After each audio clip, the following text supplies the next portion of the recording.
Welcome, welcome, everyone. It's been a while. How are you doing?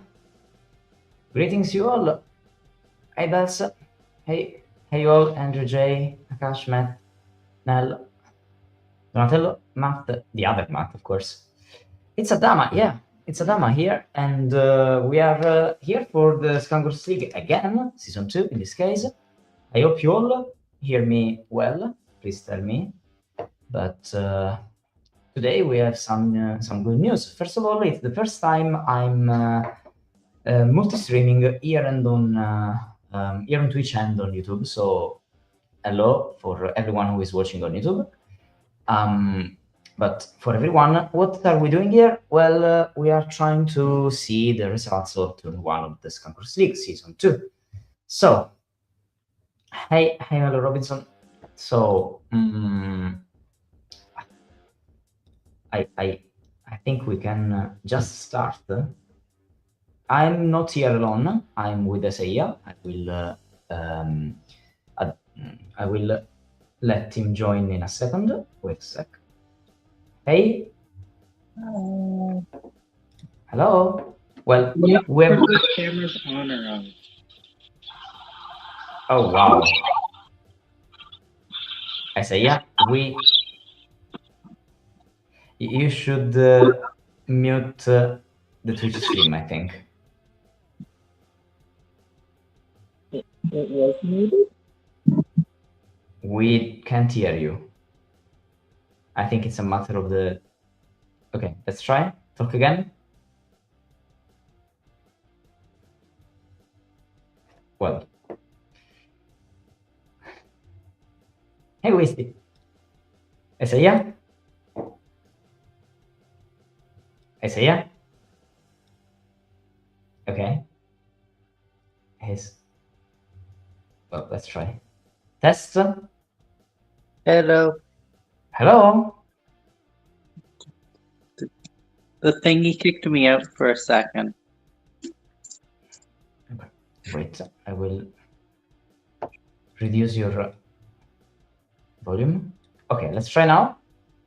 Okay, is it good now? Perfect. Now it's perfect. Nice. Do we prefer cameras on or off? Don't worry. We have your voice, but do whatever you prefer about that. So, I have 2 or 3 things to say about, the first prompt and, everything around it. And I wanted to start doing that because I think it's a good way to share with you 1 or 2 things that I think they are important for the turn and for the results in general. So if we are fine, hello, cool, hello, AQ.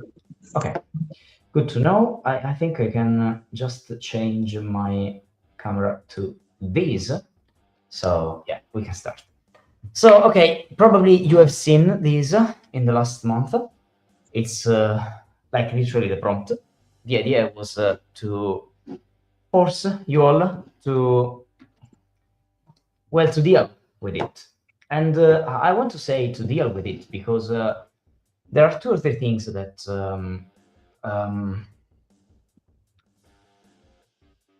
that I think are important for this for this specific prompting start.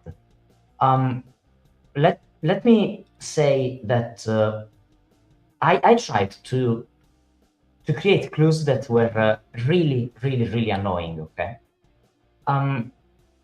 it's not something that I would allow for a start in a puzzle of mine. Okay, the idea is that you had to deal with something that is not what you want in the grid, and you have to deal with it just knowing that it's forced, and you have to construct around it. Okay, you have to build around it. Now, why it's annoying? Why I think it's annoying, and why I created that this way? There were 2 or 3 things that I think are really important. First of all, it's very big.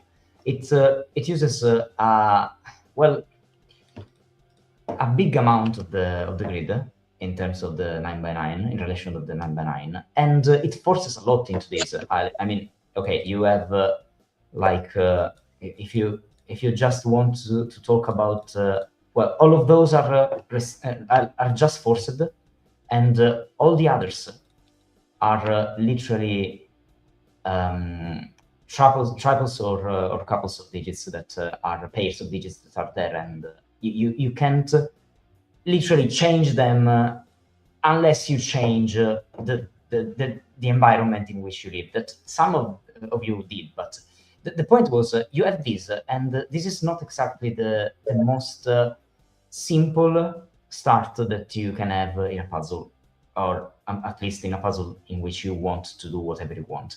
Secondly, I said that you have a lot of things that are forced, but like a big part of that is case checking, and it's not like what you want a solver to do in your puzzle.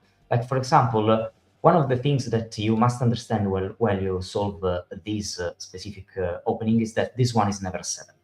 And there are some ways to say that this one is never a 7, because that forces a lot in the grid.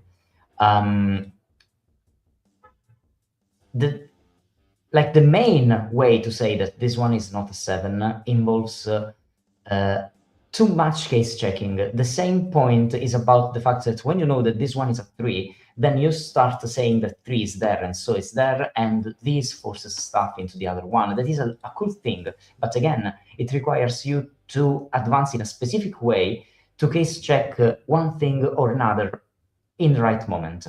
So there are some, in my opinion, very cool ideas in this type of opening, but it requires your puzzle to deal with it.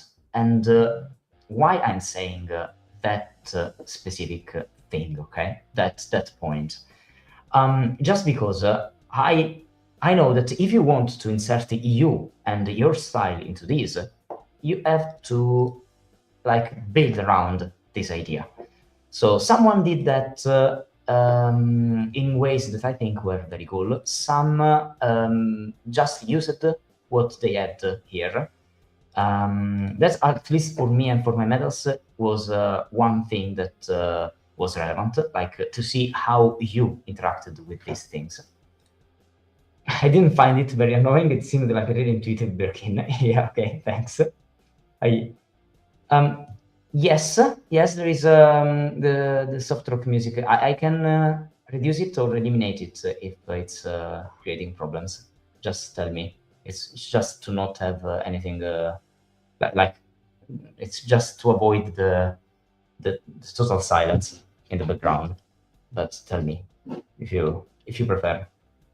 And that's in any case why I think that some of you just hated this prompt, and I can understand that thing.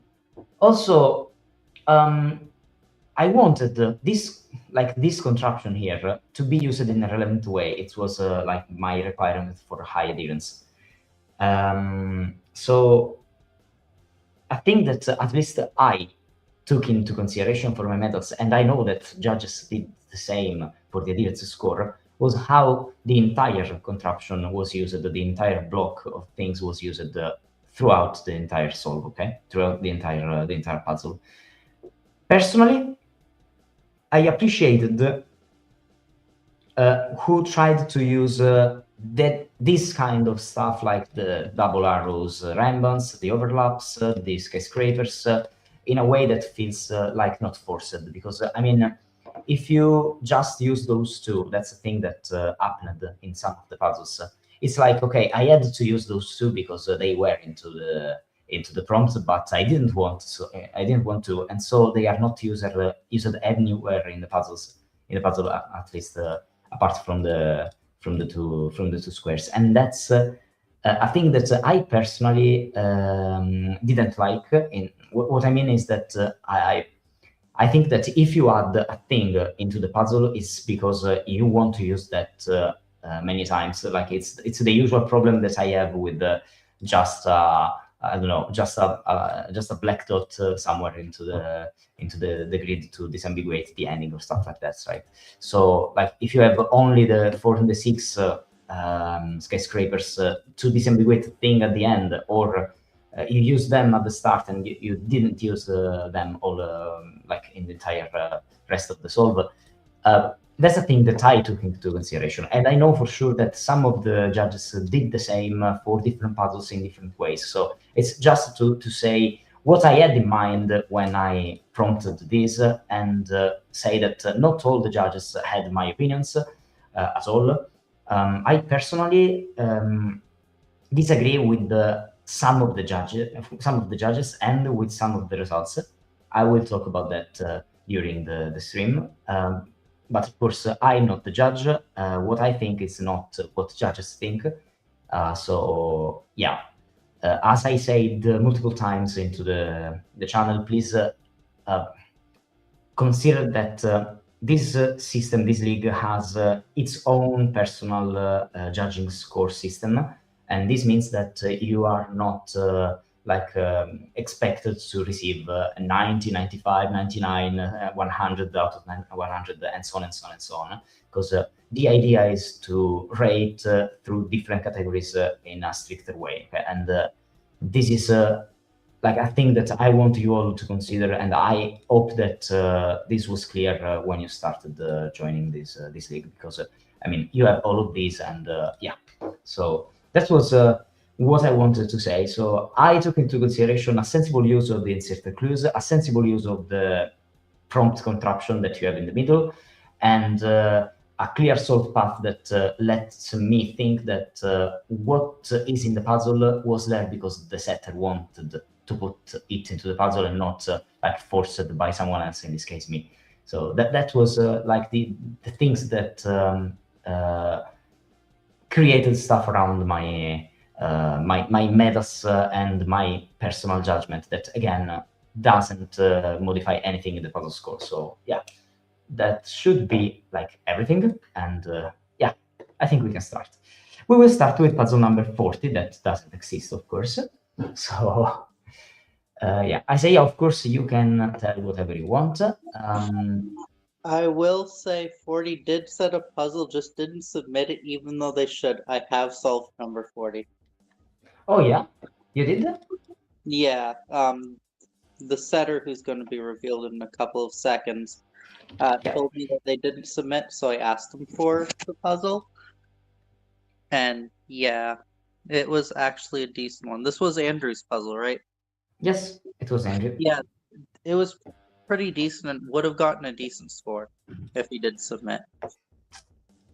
I'm sorry, Andrew, that you didn't submit then.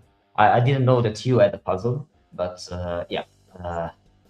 Non-submissions get probably lower scores in this case, so yeah, yeah. Oh, I have a judge here. I thought this would be a pretty boring round to judge, but was very pleasantly surprised by the variety and overall quality of all these puzzles. I have to run and teach. We'll try to catch the end of the stream. Yeah, have fun. I didn't submit it because I didn't like my puzzle. Yeah, makes sense. I mean, we never like our puzzles, right? But Andrew, you just didn't like the prompt. The puzzle was pretty good.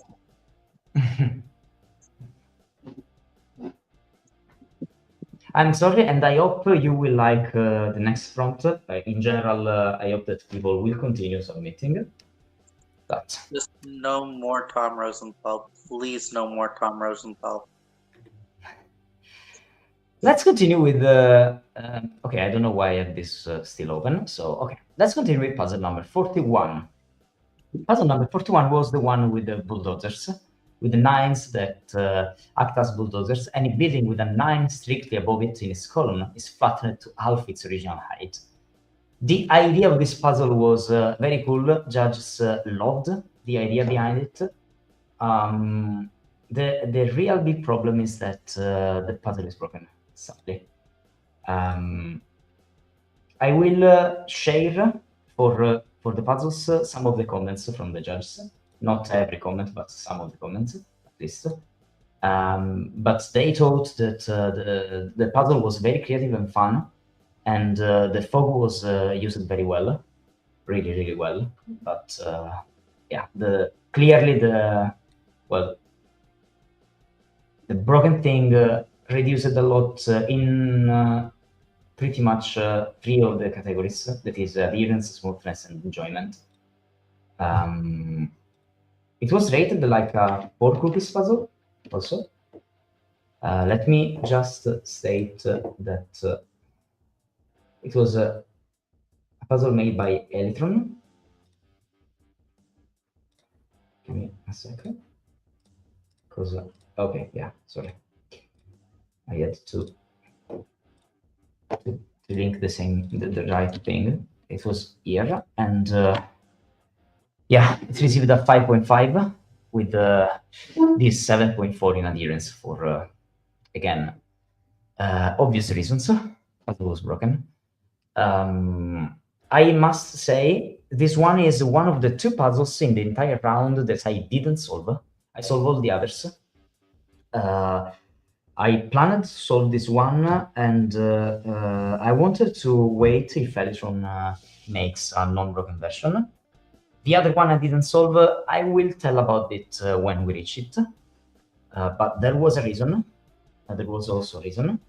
But yeah, this one was the puzzle that was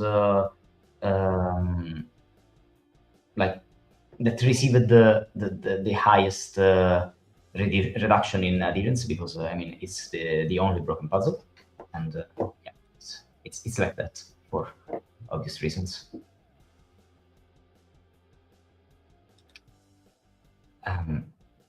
I'm sorry, Elytron, anyway, for that. I will only say, as I said to you in private, that it happens. It happens to me. It happened to me very like a lot of times. Yeah. So.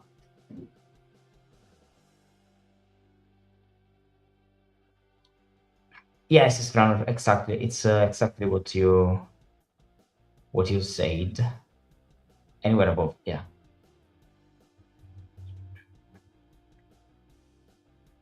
I want to see a non-broken puzzle with this at some point, yeah. Anyway, let's go on with puzzle number 42. The puzzle number 42 that was made by Fry Guy. And yeah,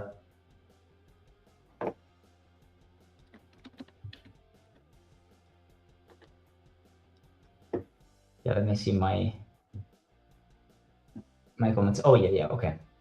This one felt I tried to like restart all the puzzles to not see everything in my links. If I forgot some, I will just click on restart as soon as I see it. But yeah, I hope that everything works fine.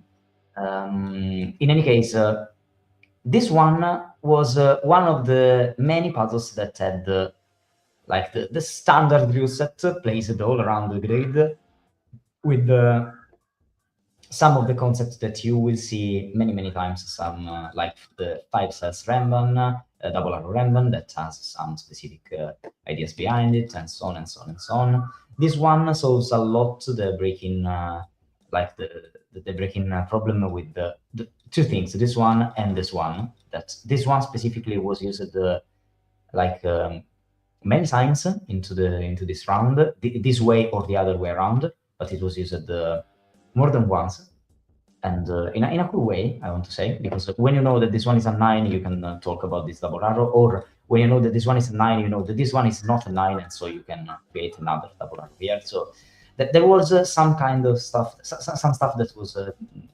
like that was intentionally put into the grids by many setters, I would say.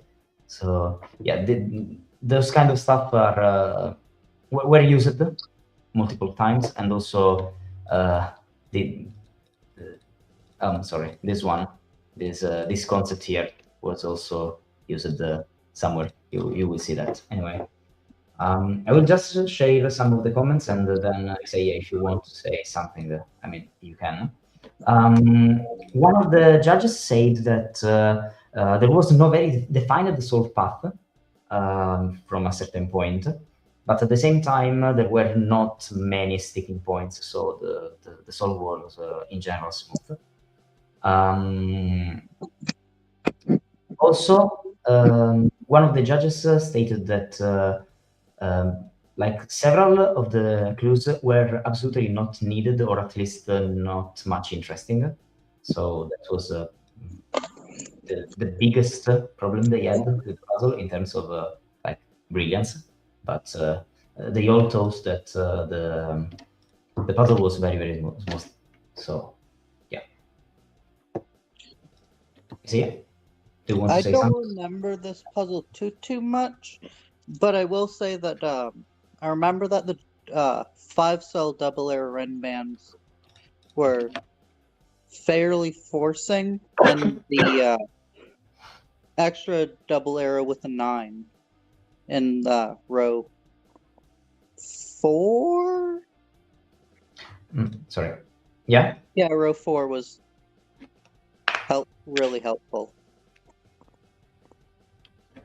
Oh, also, I'm reading what Archer said. It's only kind of impressive that there is only one broken puzzle this round. Yeah. Yeah, exactly. Yeah, probably the fact that you can just have Sudoku Maker helping to not have broken stuff helps. Yeah. 4 sixes and 6 fours almost. Yeah. Anyway, also I wanted to check if the cookies system is working fine, because well, I have this thing in which Eltron foresaw. In theory, Eltron used one of the cookies, and so when we go to here, yes, okay, the cookies left is 5. You will always see your amount of cookies left in the R column here. So I wanted to check that everything works fine, of course. So okay, let's continue. 43. Number 43 was I must remember.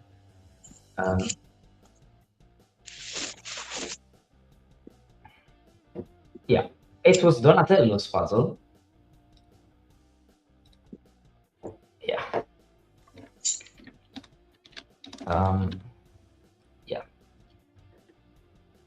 And I personally loved this puzzle. It was like very good, very coherent, very smooth, and also I must say very intentional. Like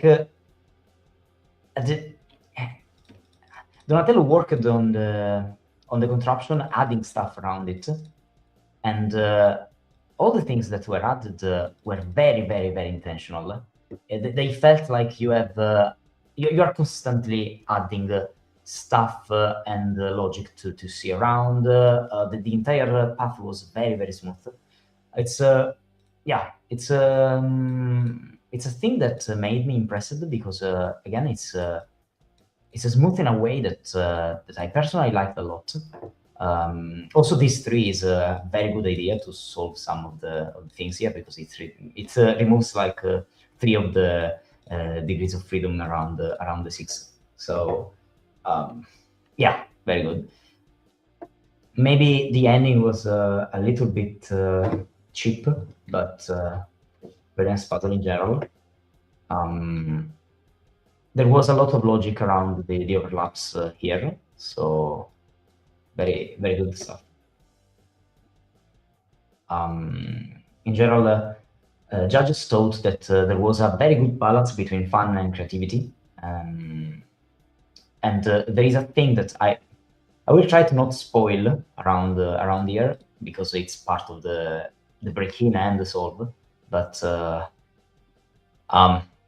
well, the point is that what you put there with the use the overlaps is just insanely good, and the idea behind it is very, very nice, because I mean, probably it's me. I have some kind of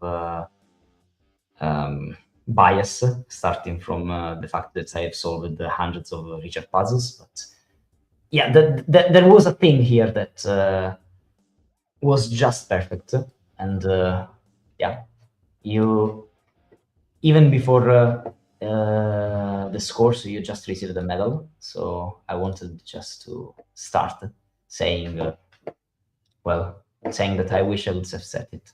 It was a very, very nice idea. So very well done, Donatello. Yeah. I wish it had more Ren bands. I feel like it didn't use the Ren bands to their extent, since there's only like 2 extra ones and only 2 cells long. Yeah. But at the same time, the fact that they are 2 cells long is perfect for, for that reason, for the thing that you have in the puzzle. Yeah. Again, telling that would spoil it, but so if you want to find out, just check the puzzle. It's very awesome. So yeah, medal ready. Anyway.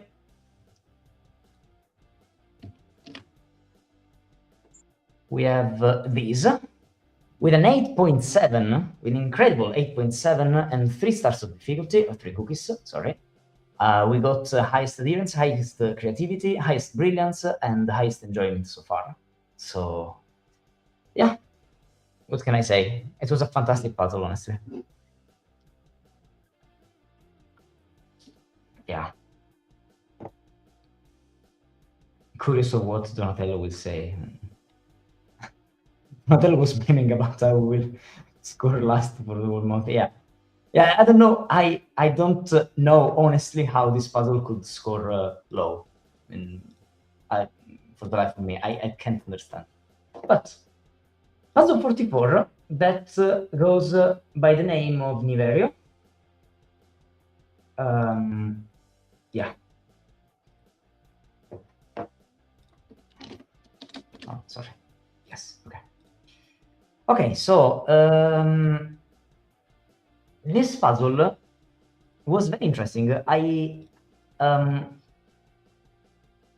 will say a thing about this puzzle because I had a conversation about this puzzle just yesterday with one of the judges after the scores were blocked and locked in. Okay, so it did like to not influence the judges, but I have an opinion about this puzzle, and the fact is this.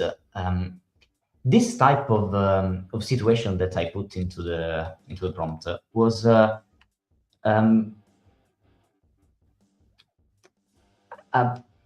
as I said, annoying in the sense of the fact that it's really big and it's put there in the middle of the grid. So you can do 2 things, in my opinion. You can try to work around it to make it organic. That's, I think, what Donatello did here.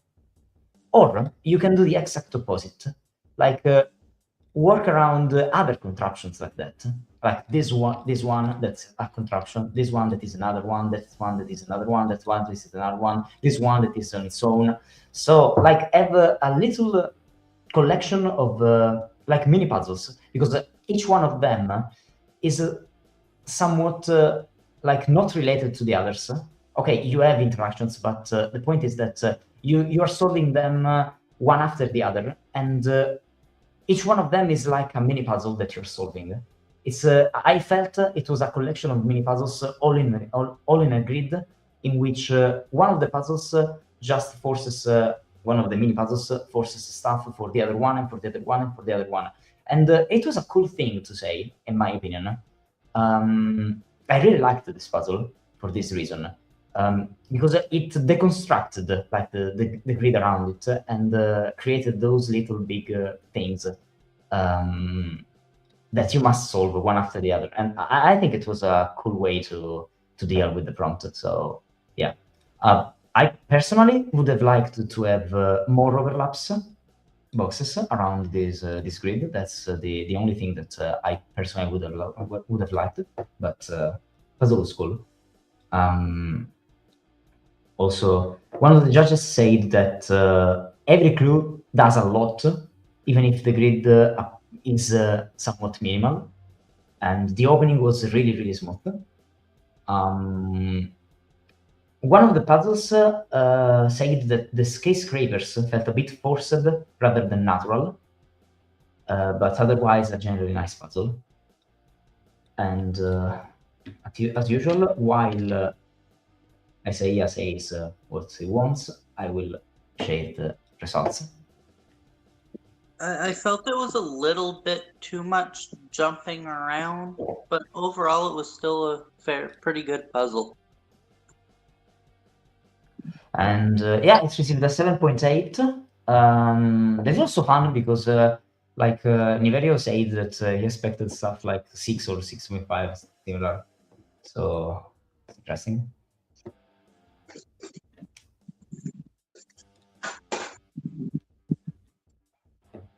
Niverio. Oh, Donatello, keep expecting. I say yeah. What? Again, I'm hearing myself. I don't have your puzzle or your stream in the background this time. Okay, now it's fine. I don't know why, but keep expectations low, less disappointed. Yeah. Hey, Cyberbite. Hello. Ton of Diamonds. Yes, there is a list of these puzzles. Wait a second. All the puzzles are shared here. I will share the link here. Yeah, so you can see. I finished this puzzle. Really didn't load the case checking at the bottom left. There is a link to a spreadsheet in Discord. Yeah, exactly. Hi, Jabel. Okay, let's continue with puzzle number 45. That was well, someone could say that this was the puzzle that Mormagli would have set in season 1, I think, because the idea behind it is okay. You say that we have a Latin square. No, here you have a Latin rectangle, because I mean, why not? And yeah, very nice appearance of everything in the grid. You have all of those things all around that create this big and clutched and well, yeah, who said something like that? Yes, exactly. The bookworm said something like that. Yeah. Of course. I mean, this puzzle was insanely hard for some of the judges, and the reason behind it was that you have a lot of things in the grid, and judges found them very lost. I know for sure that one of the judges solved it twice because they wanted to make sure they didn't just messed up with the entire solve. So they asked me to ask the bookworm to find out some ideas and some logic, and I returned to them with what the bookworm said to me. Personally, I don't think the puzzle was hard as the judges said. Maybe it's just me that having had some probably spent more time than the others with that type of things. Just had I don't know some sort of good start in that, but judges had not an easy time with this puzzle at all. I say you didn't solve this one, right? I avoided this puzzle as much as you avoid the scenic route. Okay. The point is this: I will read some of the comments. Very creative rules and nice deductions strung together for the most part smoothly. However, the grid is very busy and the rules make it hard to scan. So when you get stuck, it is hard to unstick. That comment probably is like the thing that most judges had in common with their experience with the puzzle. When they got stuck, they were stuck for a very long time. I was reached about this for this puzzle by 3 of the judges, and all of them because they were stuck in different points. And as I can say, when I solved the puzzle, I don't think I got that stuck in this one.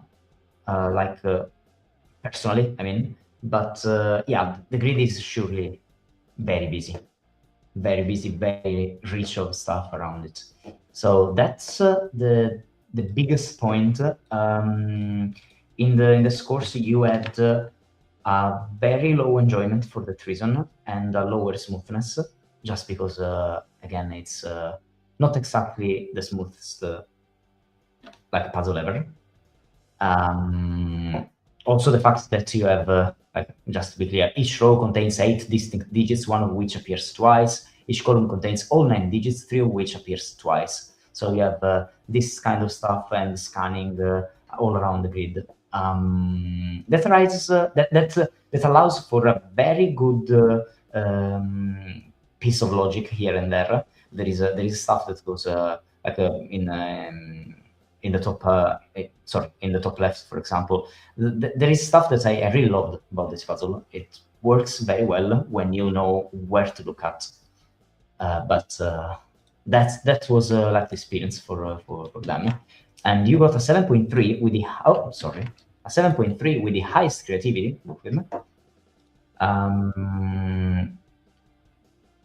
And yeah, a 5.83 on enjoyment.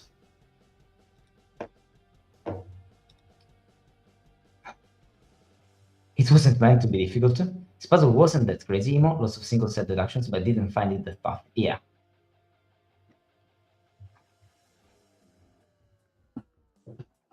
Do not worry at all. And welcome, in any case.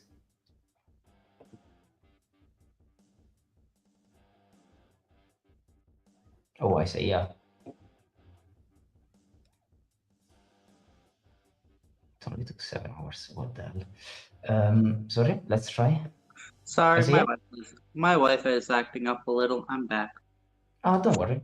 Don't worry at all. Don't worry at all. Yeah, I think Bookworm that I mean, what Bookworm didn't like probably is the 5 cookies, and I understand why. I perfectly understand why. But yeah, this was not the only puzzle that received the 5 cookies in this round. In any case, what were the constraints here? In this puzzle, you mean, or in the event? Yeah, Mati, I must understand. I would have rated it a 4 cookie puzzle, not a 5 at all. 4, yes, but not 5. Honestly, I think it was a 4, yeah. But anyway, 10 of diamonds.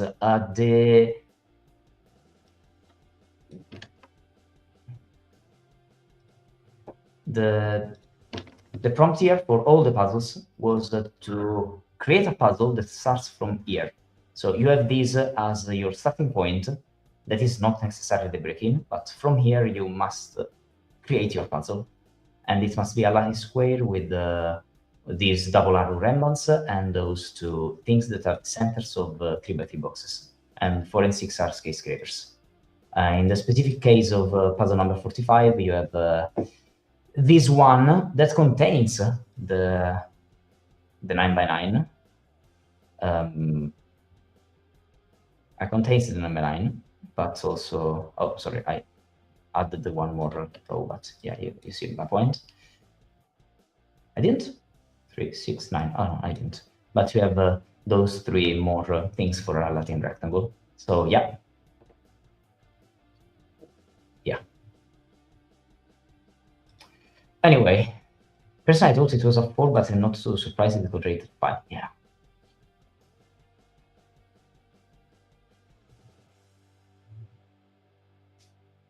In this case, I guess judges took some time into account and decided difficulty, and I think that's in the spirit of the cookie system. I can't talk about the judges for that, of course. I mean, some of the judges are here in the chat, so they can tell what they think. I know Silverbites and Nasty are there, so they can tell on their own. I say, yeah, I didn't solve it, but yeah. But I think one of the things that caused the 5 stars was the fact that everyone got stuck, and I mean really stuck. That was, I think, the main point, but it's just me, or at least that's why the puzzle got those 2 at least, I think. But puzzle 46, in any case, let's continue with it. And with 46, we reach SS Grammar. That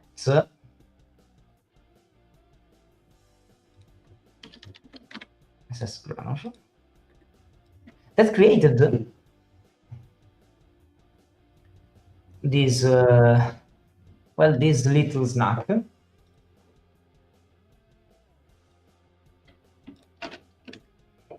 This one had one of the highest standard deviations in the entire round. Don't ask me why. I have no idea, honestly. I mean, it was a smooth puzzle. It was fun. It was not that hard. Again, here, for example, I think it was not more than 2 stars, but it received 3 cookies.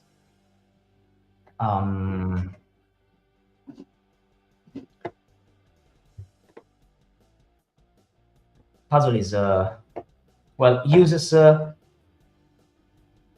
in a good way the standard thing about the 5 sets remnants in this case, and yeah, it solves. There's not much to say about that, I think. It was a good puzzle, a fun puzzle. It received some very low scores, though, that created this big standard deviation. You received the second highest standard deviation in the entire round. Again, if judges want to say something about that, yeah, but I had no idea personally.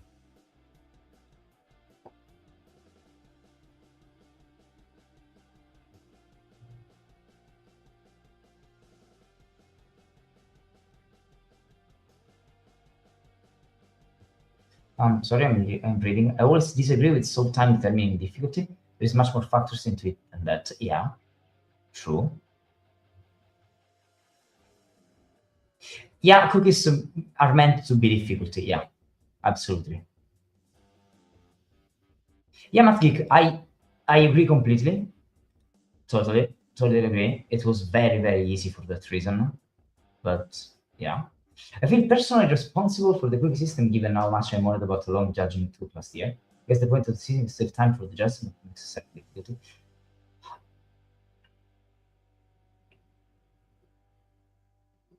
I personally think it's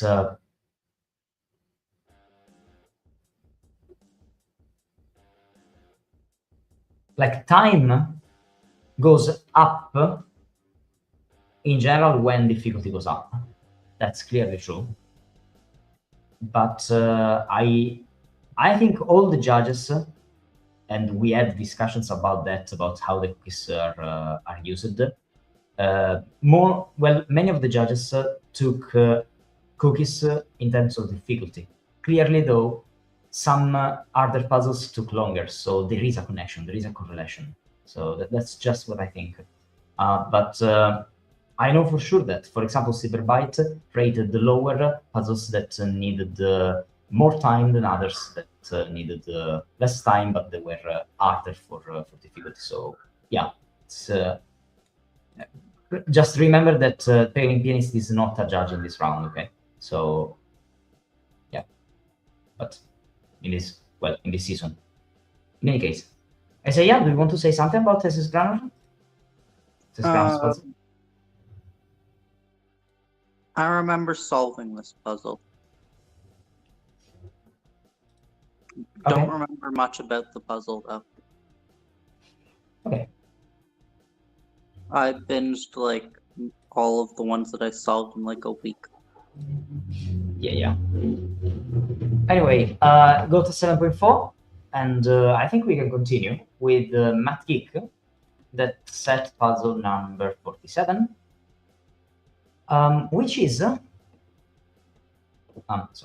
which is this one. And here you have the thing that I was talking about earlier. So this thing that, I mean, you can have this way or like the other way around. Some sorry, some just put this thing on the other way around, but you have this continuation of the contraption. That's the point. It uses the logic behind it. I personally, Matt Geek, I didn't like the fact that after the break-in, you have like two pacings for this puzzle. You have a start that looks, at least for me, very similar to the original one, or I mean, almost identical. But after that, like the difficulty just drops down immediately. The rest of the puzzle is a lot easier. So you have this strange curve of difficulty, at least in my experience. But yeah, like one of the judges said that break-in difficulty feels out of character from the rest of the puzzle, and it's a continuation of the prompt. That was like the experience of pretty much each one. A good extension of the rules, nothing new besides them. That was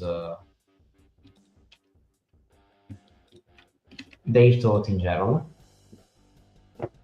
and you got a 7.5 with the pretty like average scores in all the categories in any case. Yeah, I see you put the best setter in the last position. Yeah, exactly. Oh, for some reasons, this one has not is not counting the average. Yeah, okay. Nice. I removed that for some reasons. Yeah, you will be surprised about these. I think that's a fair observation. Trying to keep the cookies low is surprisingly tough. Yeah, true. And we go up. We go up because we reach the Pelling Pianist. That, if you didn't see that, you see exactly that thing again in the position. So yeah, that was the other one that I was talking about. So anxiously waiting to see if the average is going to increase or decrease. Yeah, we'll talk about that in a second. Anyway, Pelling Pianist. Okay.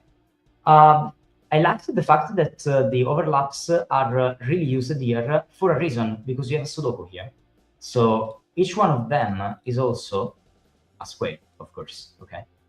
And you can use that to add some logic into the puzzle. That I think is very in line with at least my original overlaps puzzles. The fact that you have many squares all around. Okay, maybe not in the standard positions, but you have all of those, and the overlaps work well. Make a fair use of the restrictions. That's I think it's a good thing in general. Judges enjoyed this, and one of the judges said that he really appreciated the fact that the prompt contraptions at the start were not part of the break-in. That I think is a very cool thing to say. One of the judges in particular didn't appreciate the fact that some of the puzzles had a normal Sudoku grid around there.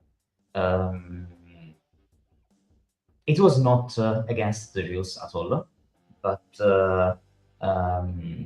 it was their preference about that, and I understand why it can be against the spirit of the prompt in terms of the fact that I removed the squares to force other squares in other positions. So I can understand the argument about that, but yeah. This one got one of the highest smoothness scores of the entire round, with a 20.56. That is, I think, very high. So yeah. I really enjoyed how the German Whispers played into the break-in, because you don't really need to do too much with the Ren bands and overlaps in box 5. you can kind of you have an easier time with the German whispers down in the bottom right, and I really enjoyed how that all played in together. The puzzle is very, very smooth. You can see the two cookies also as well for that. Anyway, let's continue. Puzzle number 2. Puzzle number 2 was made by Bowler Captain. Bowler Captain. Let me just remember. I have a very smooth comment in my notes for this one. Let me read. Okay, for puzzle number 2, judges didn't think the puzzle was very creative. It went a bit lower in creativity. Didn't feel. I'm just reading. The grid feels a bit cluttered at the start, but then, well, it's also anyway smoothly. But in any case, it has an hard break-in for an easy puzzle. That was their main comment. That it smoothens during the solve. This one got let me see. Oh yeah, a 6.8 puzzle score with as I said, lower creativity, 14, almost 14. So that was the thing, and lower enjoyment as well. This was one of the first puzzles I solved, so I don't remember it too much. Mm-hmm. Or at all.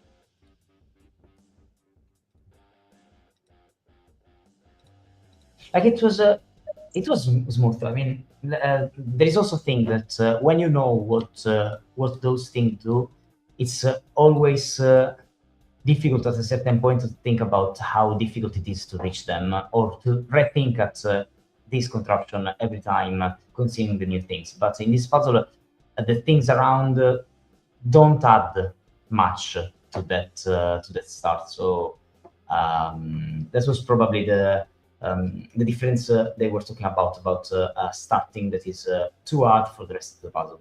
That's still the point. Anyway, puzzle number 3. Puzzle number 3 was agent puzzle. The idea was to create this thing with the mirror cells and to destroy, as I said at the start, to destroy the start, forcing stuff into the grid that like changes the meaning of the things. In this case, a modifier through the entire grid that creates those mirrors that, like, for example, if like, I don't know, if this one is a mirror, then for this 4 you're counting 1, 2, 3, 4, and then maybe 5, 6, 7, or 1, 2, 3, 4, 5, 6, 7, 8, 9, and you don't know which one. But this allows this allows this cell to not be a 9 for the starting point, or to the 6 and the 7 to exist. And the logic in this puzzle was just perfect.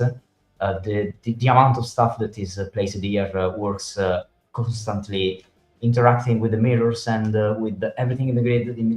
It was insanely good, honestly.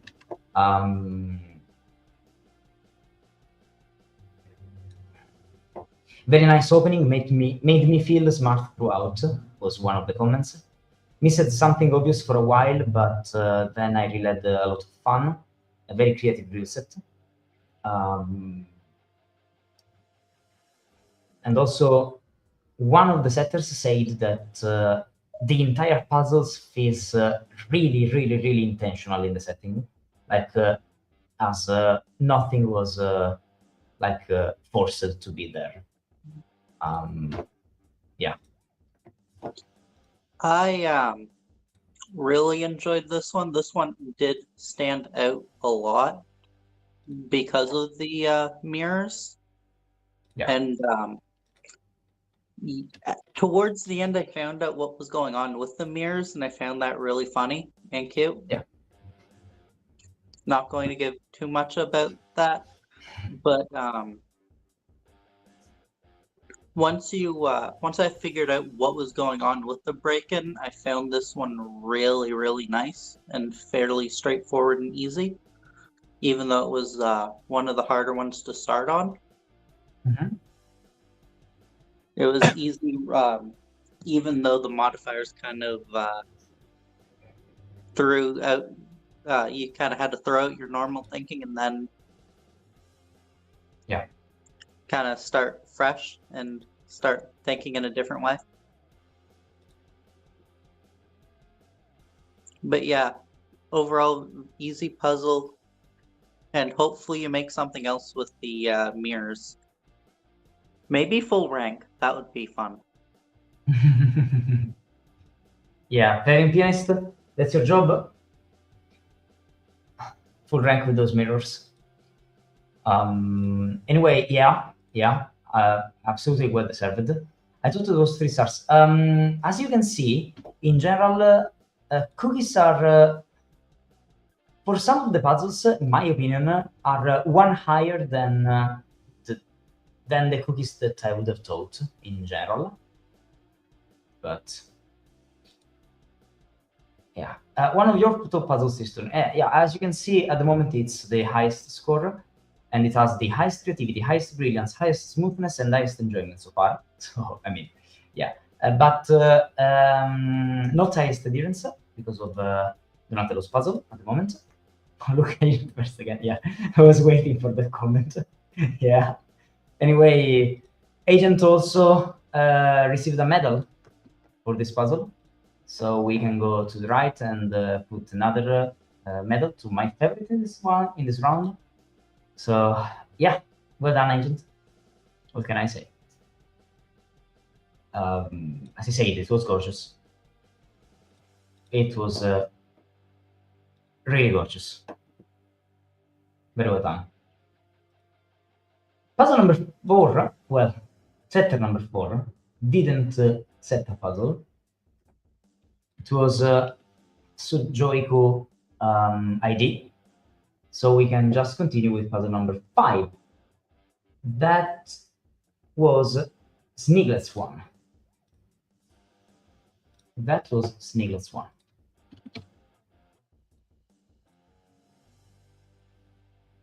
Let's talk about puzzle number 5. Oh yeah, the toroidal one.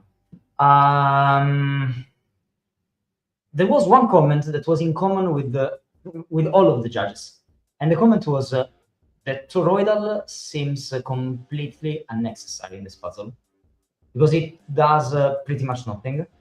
Even if you have the connection with the stuff here and here, like it's not like you are using that in its entirety, and they didn't like much the fact that well, the toroidal part of it was not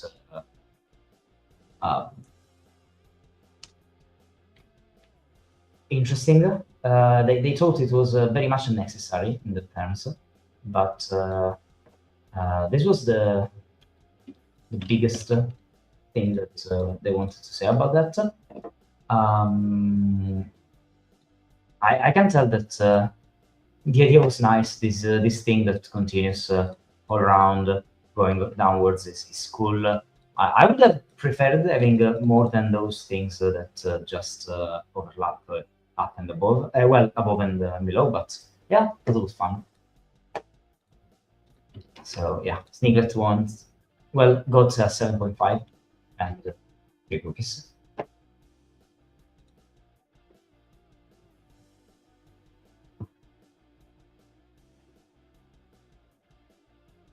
I'm intimidated by the break-in, but I love watching a person like someone solving. Yeah. Also, it's not a source. Yeah, yeah, exactly. That's true. That's absolutely true. Yeah. It's a cylindrical. Yeah, that's fair. That's fair. Also, I don't know if Simon will ever solve stuff from the league. I don't think they did they solve maybe one of the league puzzles in season 1. Do you remember?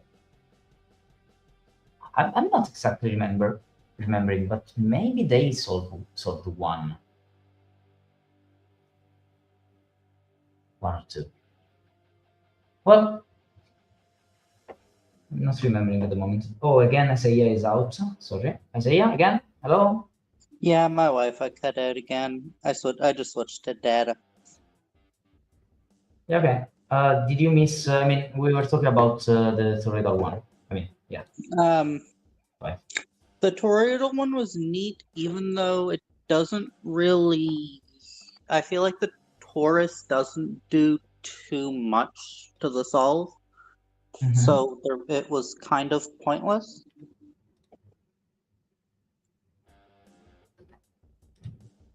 That was again, as you can say, what in general all the judges had to think about that. Well, thought about that. Number 6 was Maid's Gator, and sorry, sadly, Maid's Gator didn't submit a puzzle. And number 7 was was Kale, that didn't submit a puzzle. That's also the reason why my favorite puzzle didn't go to Kale, but it went to Agent, just to be clear. So Kale, we wait for you for round 2, right? For the second prompt. Puzzle number 8. Puzzle number 8 was from Awesome Sauce. And oh yeah.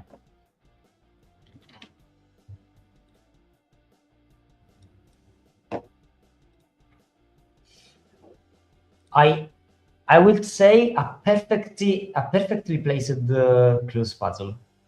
I mean, yeah, it was just there, just spot on. This Ramban here is like how can you say that this one is not a 7? We were talking about the starting things at the start. I mean, at the start of this stream, yeah, putting Ramban here. That was just a thing that solves everything instantly. So yeah, very interesting stuff. In any case, judges said simple, elegant way to smooth out the break-in. Was a masterclass in smooth puzzle design. Some lovely geometry. Perfect break-in. That was the general comment from some of the judges. This one got a really high smoothness score, really high, and with the 3 stars and the highest clearance so far, it got a 7.8.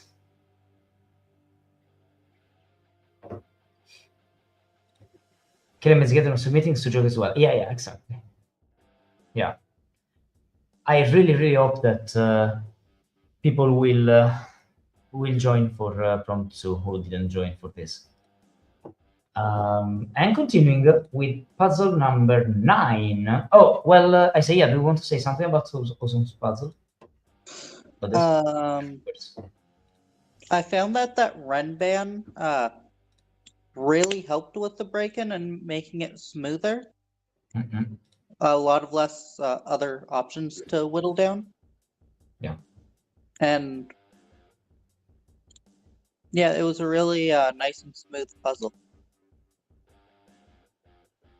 Don't remember too much about this one though, other than the Renban. Yeah. And then we go to Bodmeister puzzle.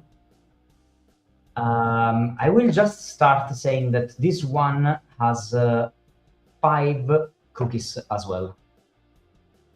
I'm saying that because has happened in the book with one, in the other one in the Latin rectangle puzzle. This is another one that I found easier than most of the judges. To be clear, there were puzzles that I found a lot harder than the judges, but those two, and both received 5 cookies. I don't think they were 5 cookies puzzles at all.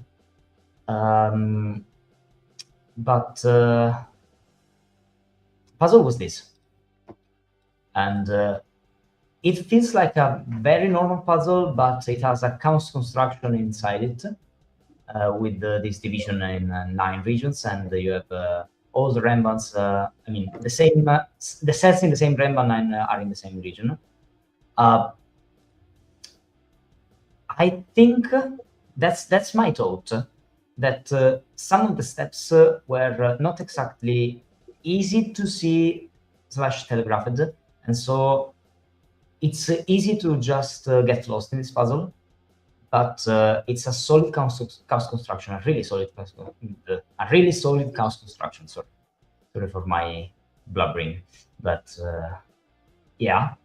And this one had the same problem that Bookworms puzzle had in terms of enjoyment. I will share with you the results with a 6.6 and yeah, a 5.75 in enjoyment. But there were some comments that didn't talk about the difficulty or the like the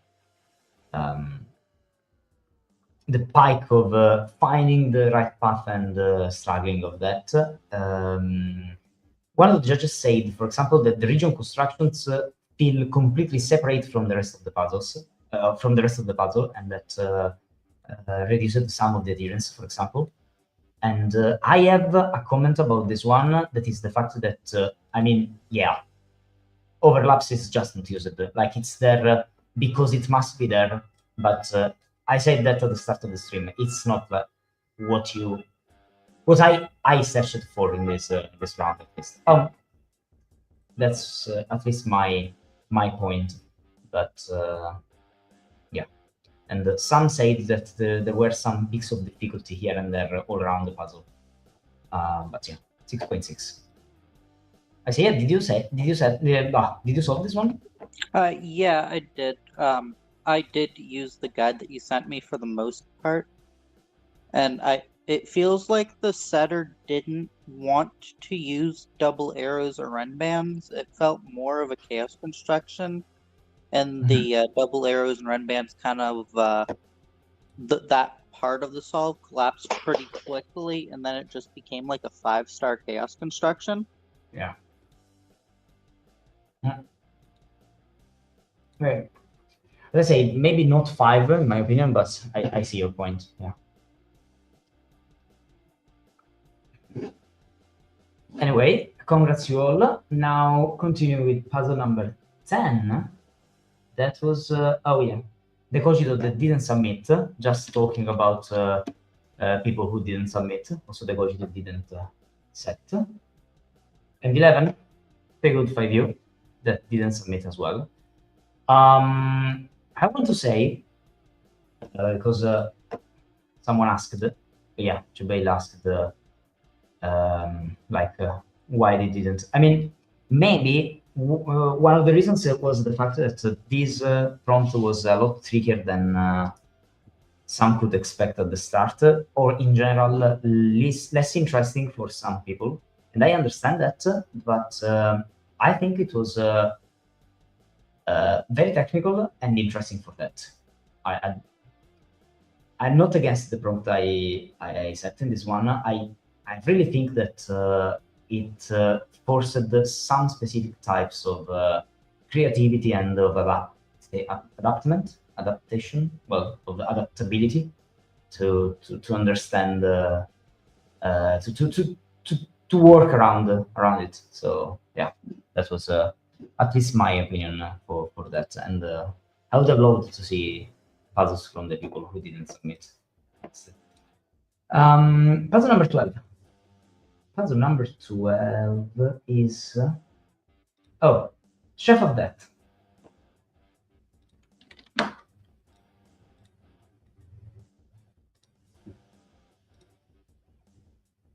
This one was one of the puzzles that had that thing that we were talking about, and another one here also that helps finding out also this cell that also creates some like simplifications for the break-in. So this one was really smooth in my experience, in my solving experience. Really smooth.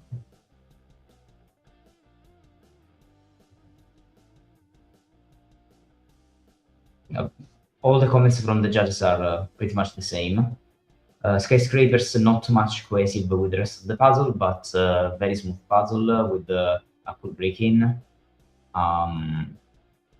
Not too brilliant in general, but fun and smooth. That was their comment, and that reflects pretty much the scores with the 7.6, the highest adherence so far, and well, this very high smoothness as well. But as I said, lower brilliance, lower creativity. That's pretty much it. So I guess we can continue with puzzle number 13, unless, as usual, Isaiah, please talk when you want. I don't remember this puzzle at all. Okay, but I mean, you can just say things when you want. You don't have to wait for me to let you speak. That's yeah, fine. I know. I just don't want to interrupt. Okay. Yeah, okay. Yeah, and then puzzle number 13 was from Fill the Hut. And it was this one. Like, yeah, this one has that problem for me, the fact that overlaps are pretty much not used. The only reason why I use this overlap is to say that those two are the same. And in this case, I mean, I understand that it was in the prompt, but it's like saying that you have you have two clones, and those two are connected, are the same stuff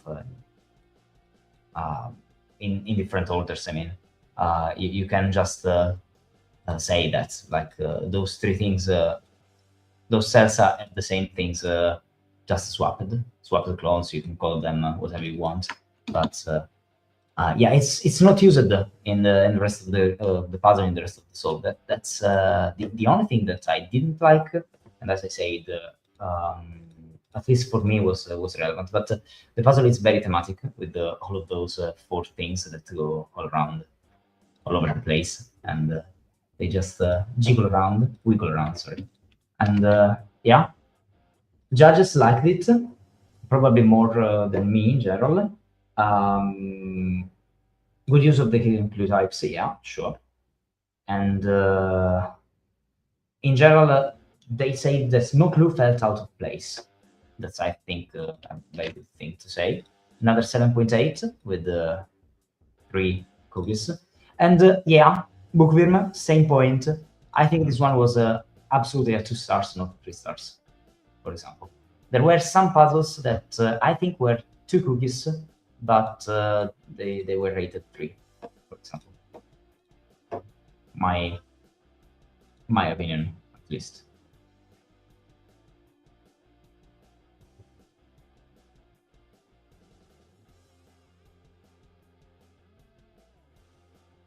Oh, let me see that. What is the mark button in the bottom right of the keypad? Wait, it does this. Well, yeah. Give me a second. Yeah, it does this. So when you have some stuff like here, you have stuff. I don't know, 5. Here, Fry Guy, I can look for that and send it to you after the stream. Yeah.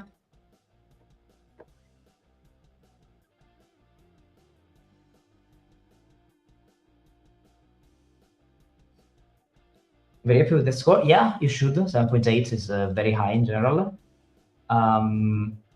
Being rated 2-3 doesn't matter that much, as you don't lose cookies for that. It's the higher difficulty, but more. Yeah, I absolutely understand. I'm just saying that the fact that many of the cookies, at least in my opinion, were 1 higher, means that the 2 rated 3 forces some of the 3s rated 4 and some of the 4s rated 5. That's just my point.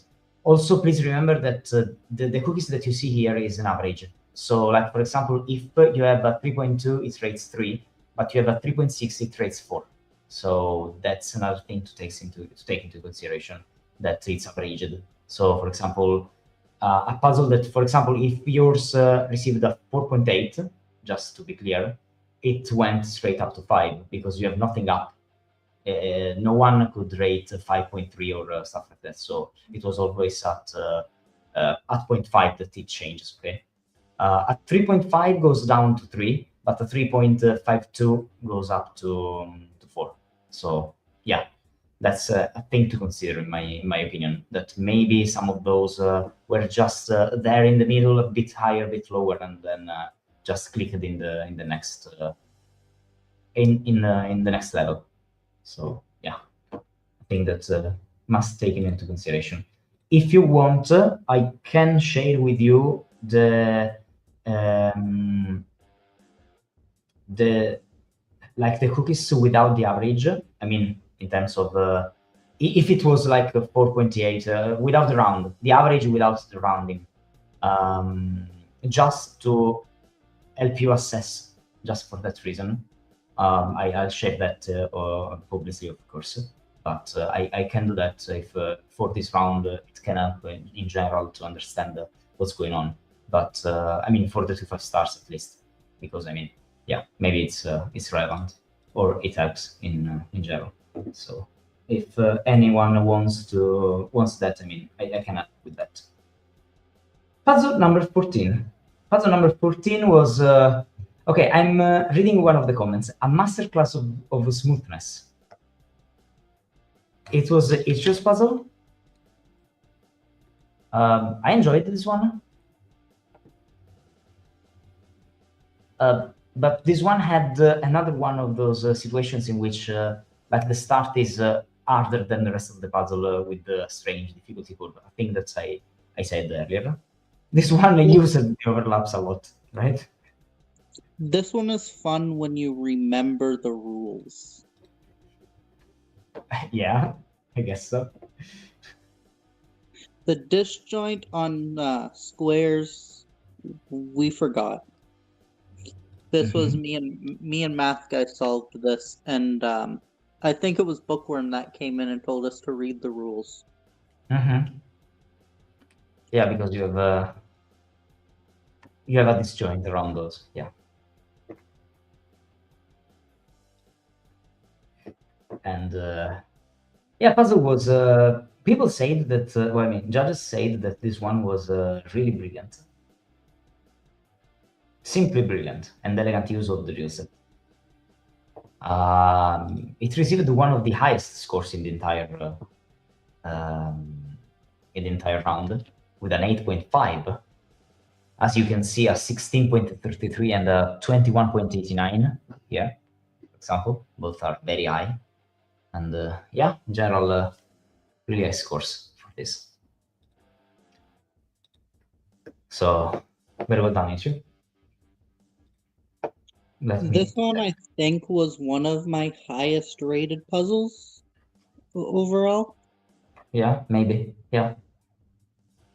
It was really fun to solve and pretty smooth. This one was 14 was running for my favorite medal, but yeah, Agent's Puzzle was just favoriter in that yeah. Okay, you see my point. Just that, but very well done. And now puzzle number 15. Alex, you go.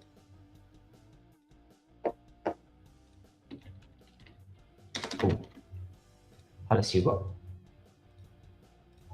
I'm having some problems with the spreadsheet. Okay, now that looks okay. Yeah, this one has the columns of overlaps that feel a lot like one of my puzzles with those things. Yeah, the puzzle in general is very, very nice and and simple. It was the simplest puzzle, the easiest puzzle. Sorry, easier, not simple. The easiest puzzle of the round for the judges, with only one cookie. Silverbite took 7 minutes to solve this one. This was so much fun. I'm reading some of the comments. A bit trivial, but very pleasing aesthetically. Everything felt very intentional. No sticking points. The prompt clues were made significantly easier without trivializing them. It was a quick fun solve. Consider that those puzzles were solved by around 8 or 9 judges, each one of those, okay? So take that into consideration. And this is the thing with the highest smoothness of the round so far. And yeah, that's it. 2 of the highest adherence, highest smoothness goes to this one at the moment. So, yeah, well done. Well done. Ciao, Calogero. And that's it, at least. So, puzzle number 16. I guess we can continue. Seeing the feedback makes me think at the time probably getting a adherence score of less than 10. Okay. Well, we will see. Number 16. Oh yeah, 16 was next master puzzle. The person who misses the E, as Donatello said. Overall, a good puzzle in general. Next master. Overall, a very good puzzle. It was this one. This one works a lot with the outside clues. I say yeah. This one was fun. I really liked how the Ren bands and everything outside played together. That one, really surprised to see outside clues in the first place. But yeah, this was a really fun and fairly smooth puzzle.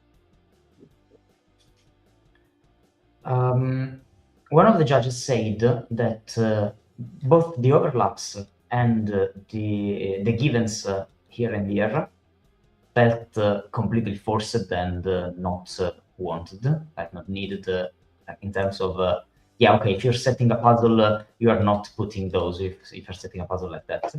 And yeah, that was also my opinion in general for the puzzle. I mean, it's the same problem, like those things are not exactly, they don't feel like you put that in there, as I said. That was the main the sticker point for me, at least, and for 2 of the judges as well. I mean, but yeah. And one of the judges said that there was a big block of Sudoku at the end that hadn't really been touched by the rest of the puzzle, and it felt a little left over. But yeah. One of the judges said tough puzzle, but you got an 8 with the 3 cookies in this. So, yeah.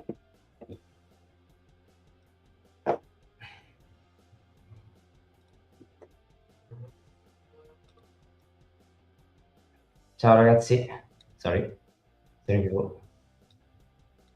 Ciao ragazzi, spero state bene. And now we, oh yeah, number 17. 17 is a cache, so we can see what happens to a cache puzzle. Yeah.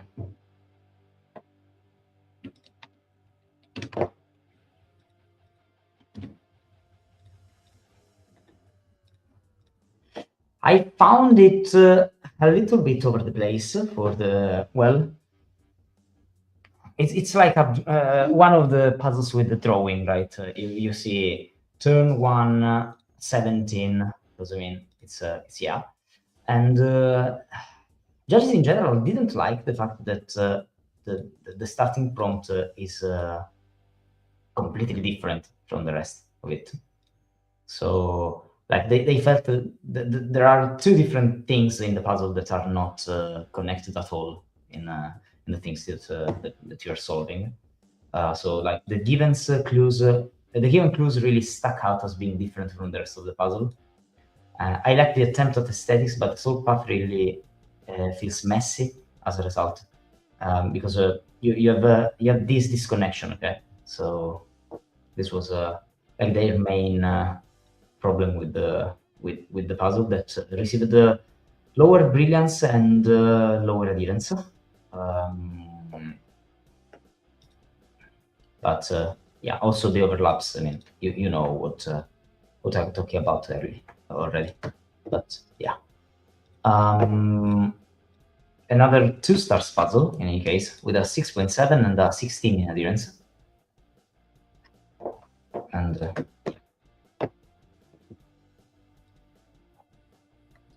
yeah, we'll admit my puzzle was pretty rushed. Yeah.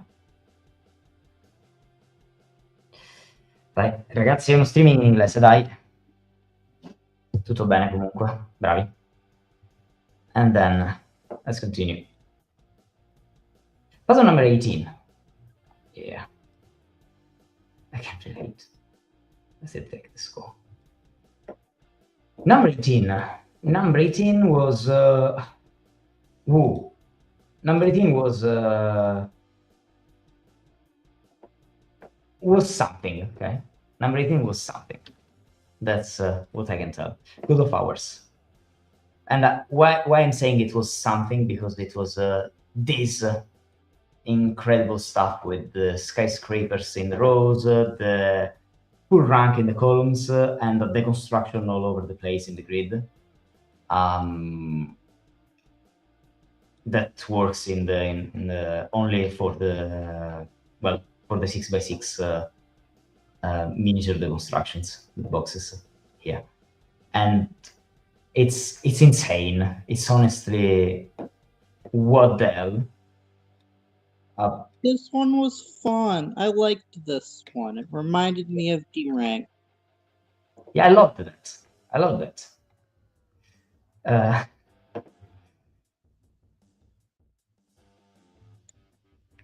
I'll just read a comment. Everything about this was so good. Another one. Very creative and mostly enjoyable. What can I say? I mean, judges loved this one, apart from one judge who thought that rows and columns felt quite separate, and the grid was really busy, and so that judge just felt lost about where to look very often into the solve. I can understand that. It's probably one of the highest puzzles in terms of cookies used, but it didn't reach the 5 cookies.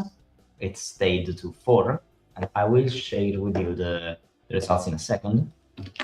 Yeah, with the highest creativity of all the round so far, and an 8.8, an incredible, stunning 8.8, and a medal because it got an I'm impressed, because I mean, how can you not impressed by this one? It's just insane. The fact that this puzzle exists, it's incredible, honestly. Yeah, it was an amazing puzzle. It felt like 2 puzzles in one. Yeah, maybe 3, considering the full rank. It was stunning. It was just stunning. And also, I must say, always about the fact that you must find a way to smoothen the break in. I mean, this 3 here is just it's just a perfect idea also to work for the to make the break in work in a specific way. So yeah, very well done, I think. What can I say?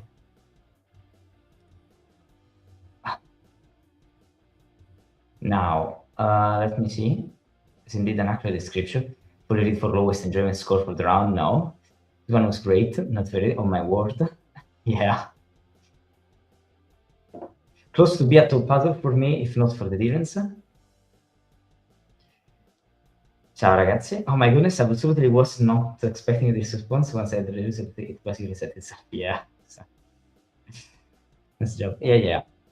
That was insane anyway. So we have 3 of the medals already done, right? Already given, if I'm right. Yeah. And the puzzles are well, we don't have many puzzles left. Puzzle number 19. Puzzle number 19 goes straight to second blue. Yeah. Okay, this puzzle had a problem. The puzzle was unique, but this one asks the solver to find an orthogonal loop. And that loop is not unique at a certain point. That specific thing caused some reductions in the scores for number 19. Not much in the adherence part, but in the enjoyment part, I saw. They didn't like the fact that there were multiple loops possible. They don't change anything in the solve path, and it's just a piece of loop that you like complete at the end, but it's not unique. And that's the thing that some of the judges didn't like at all. And judges thought why it reduced enjoyment and not other stuff, because that reduces the sum of the smoothness in that part of the, the latest part of the solve. Why? Because probably it was an oversight. That's what some of the judges thought. At least 2 of the judges thought. So yeah, like the deductions at the end were more grindy, less focused, and less smooth. So yeah, probably there was an oversight at that point. It remembers me, like, you remember for the recoils when you have that recoil, but it's unique, but the way you find it's unique is just a grind. Yeah, that's that kind of situation. This point, but yeah, 4 stars because of that, and another 7.8. Yeah, This one I feel like it didn't really use the ren bands and double arrows like at all, other than to just place like the few first digits, and then it was all overlaps and skyscrapers. So it didn't really fit the prompt too much. Yeah, this is second blue, do not be offended by that, but I would have rated it lower for the reasons that Isaiah and me before were saying. I don't think it was an 18 in endurance for that reason, but it's the same point as I said for many puzzles, that there were only 2 of them. Yeah, it was just like forced to be there, this entire contraption. Yeah, but yeah, exactly. Anyway. No, Jubail, I think personally that it was a situation in which they just overlook a possibility. I think personally, but if second blue is there or they want to share with us what they want, yeah, probably we will know more about this. Puzzle number 20. Puzzle number 20 is J40. And yeah, you know that I am a fan of J40's puzzles, and this one is elegant, but at the same time, I don't think it's I don't know, memorable as other J40's puzzles. It does the job in any case. It's organic. It has a very smooth path, a really smooth path so far, but probably not too memorable. One of the judges said that it's a solid puzzle, but not very original. And there is some... there are some steps that are a little bit too scanning in the late middle. That's pretty much all the judges had to say about this one. And it still scored pretty high, the 7.6. And yeah, Isaiah, don't know if you want to say something.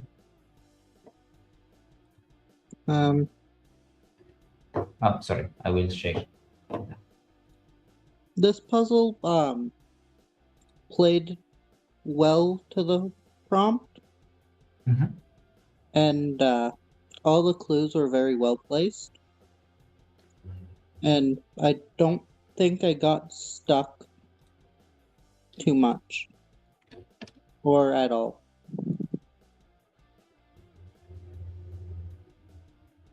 Fun puzzle.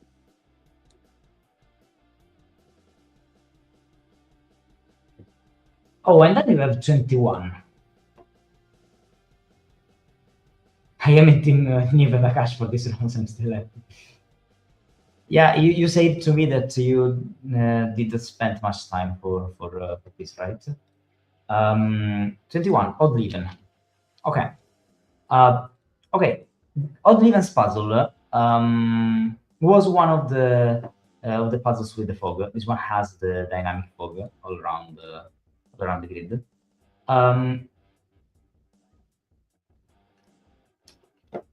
Let me share. Okay, I will just say that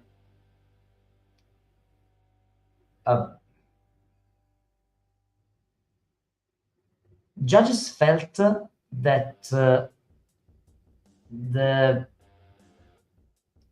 clues, the forced clues were like really forced to be there just because they have to be there. That was like the most common comment that I had in this one, but I don't have many comments from the judges for this puzzle. It got a little lower adherence, but pretty average on all the other scores. It went for a 7.1. As you can see, the 15 in adherence for this. But yeah, that's pretty much it. Don't know if you want to add anything though. I see. This one played well to the clues that you had to use, but in an unconventional way, where they weren't given at the start. You had to work your way to find them, and I really enjoyed that. Although I do wish there were a few more skyscrapers, possibly hidden by fog as well. Oh yeah, I see. Number 22. Number 22 was Kalumpa. Kalumpa.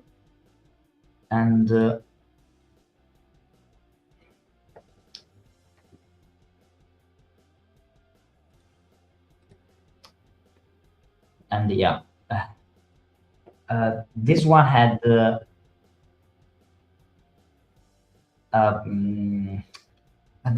one of the craziest and creative ideas in the round, with the loop counter all around the puzzle. You have those numbers that if they are above and to the left, well, they count the amount of straight loop segments, and well, I mean the sum of the cells that are in straight loop segments, and below and to the right, they count the number of cells that are in the loop, and you have this loop that goes all around the grid, and it's pretty wild, honestly, with this double meaning for all of those things, because all of them are also skyscraper clues.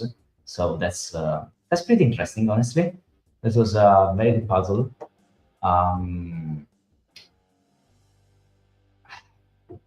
I can say that again, this one is more a loop puzzle than a puzzle with double arrows and overlaps. I mean, but yeah, part of that is it was very fun, and it received the very high creativity scores.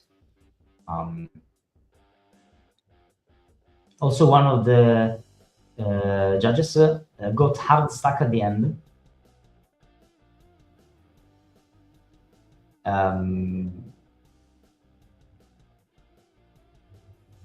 Yeah, that's pretty much it.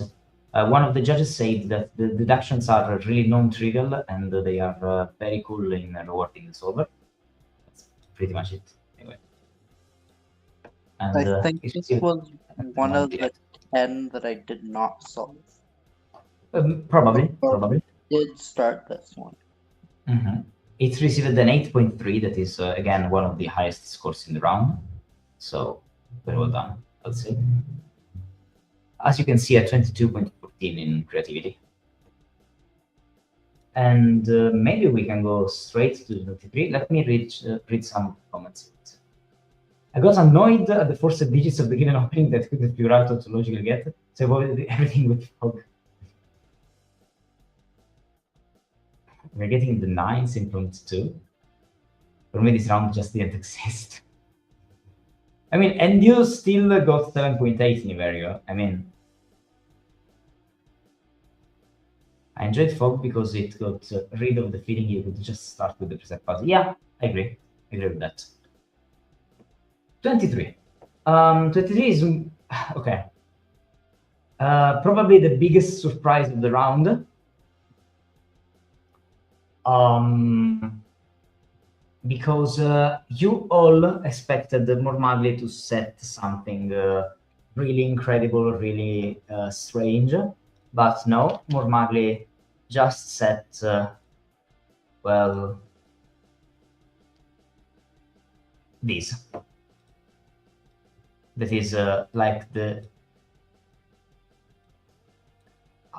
I don't know how to even say that, but it's the most normal rule set ever for this round, and all those things that are both it's just a duality Ramban double arrows with 2 extra overlaps, and it's a very conceptual puzzle. You have to find out some wild deductions and forced stuff all around the grid. You have 3, 4, 5, 6. This one, I don't know. In my opinion, feels like what a person like Mixo would have done with this kind of situations, this kind of ideas. I mean, the only big problem with this is that this puzzle has a lot of friction in the terms of the fact that you must find what's going on here, and if you don't, you are having a really hard time. That is exactly what happened to many of the judges, sadly. They don't have the solution that I received. That's one of the points, because they receive helps of solutions if they ask, of course. But it's relevant that you see what's going on in the puzzle as a solver, right? So it's part of the job of the puzzle to guide you into it. So that's why I'm saying that yeah, it's a more Mormagli puzzle in a sense, and the sense is it's the highest standard deviation of all times I mean, okay, in this season as well, in this season at least, but it's almost the highest standard deviation of all time, also counting season 1. Not kidding. It received some very high scores and some really low scores. This one, and I mean really low scores. At the same time, one of the judges said the thing that I think it's interesting. This puzzle feels like 1 cookie and 4 cookies at the same time. And yeah, so if you think it's not a Mormagli puzzle, no, it's exactly a Mormagli puzzle.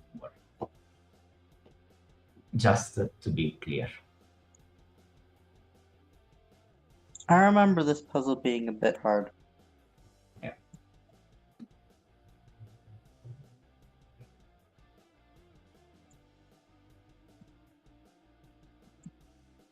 And and yeah, this one is 6.9 with a 6 enjoyment on average. But I mean, this thing is literally, not kidding, the only reason why I would love to give you the individual scores, because it's insane the difference that you have for this from the judges. It's completely insane.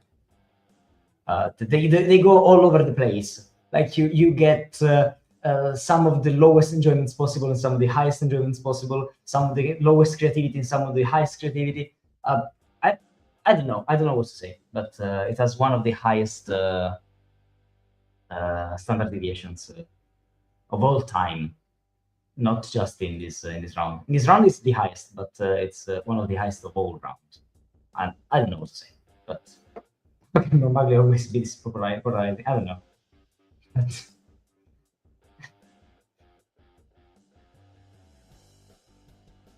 Puzzle number 24. Well, Misumation didn't submit. So let's continue with puzzle number 25. That was Mellow Robinson's puzzle. This one had this interesting stuff with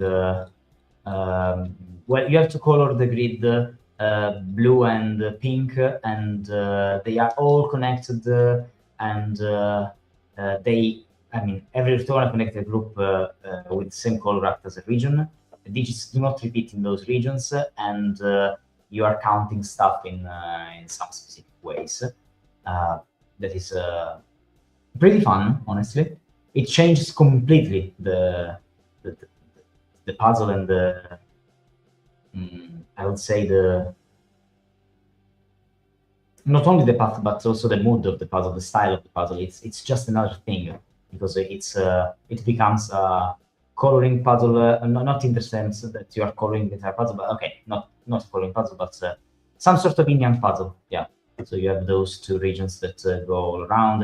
They are not connected, I know, but it's interesting because you are more doing that and less doing what the rest of the puzzles in round do. It's one of my favorites, honestly. It was very fun. This one was tricky to wrap my head around, but once I finally understood how to approach it, it got easier. Mhm. Although it didn't use the skyscrapers to their fullest potential. Yeah. Also, the overlaps are not really used for. I mean, the same point. The two skyscrapers and overlaps are there just because they are, just because they must be there, right? But yeah. One of the judges, though, did give a lower score because they felt there was too much scanning in the middle part of it. But part of that, in general, you received very high creativity and yeah, lower adherence for the reasons that I said. I mean, some of the things are just not. I mean, you are not thinking about the things as usual. So yeah, it's the same problem ever and ever again. So 8, so still a very high score, and lower adherence for that reason in terms of how the clues are connected to the rest. And then we can continue to 26, I guess. In the notes, there is an example. I can share with you the example. Oh, it's no longer available. Oh, fantastic. Sorry. Yeah, I will update that. Sorry, I will update that. But it was an example for the puzzle. Just that. 1 second for the puzzle though. Yeah.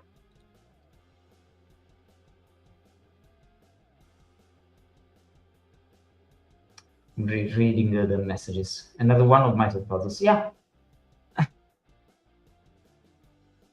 That one was your favorite. Yeah. As I said, it was also one of the puzzles I liked the most. You have to give me 1 second. I have to.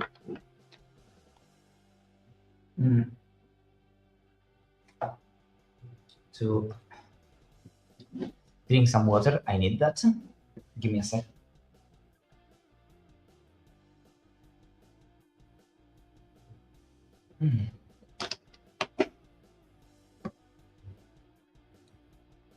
Okay. Yeah.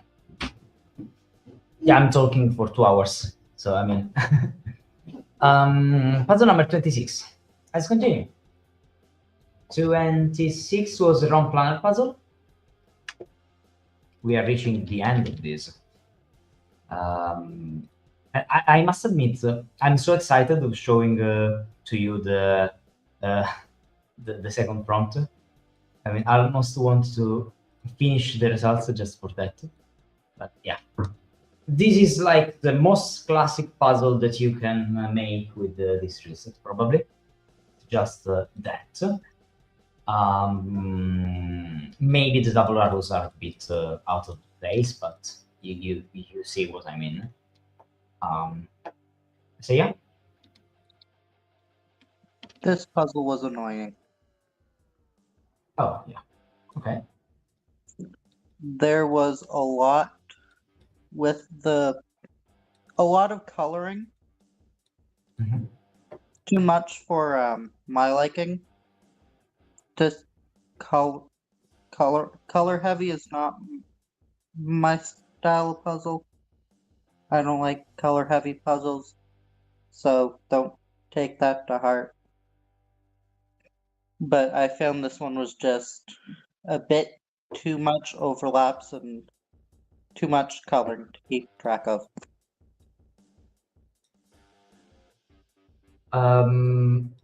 This puzzle had another high standard deviation. Well, not high as this one, but high. Because we have some judges that thought what I is saying, like it was largely a fill-in. I'm just reading what some of the comments say. But on the other side, others say that it was very fun and there was a very good clue placement, and the cascading overlapping is very fun to track. That caused in general a 6.9 puzzle score with a 7 enjoyment. Almost. Oh, what happened here? With a 7 enjoyment. And this one has a lower brilliance than most of the puzzles in general. But yeah.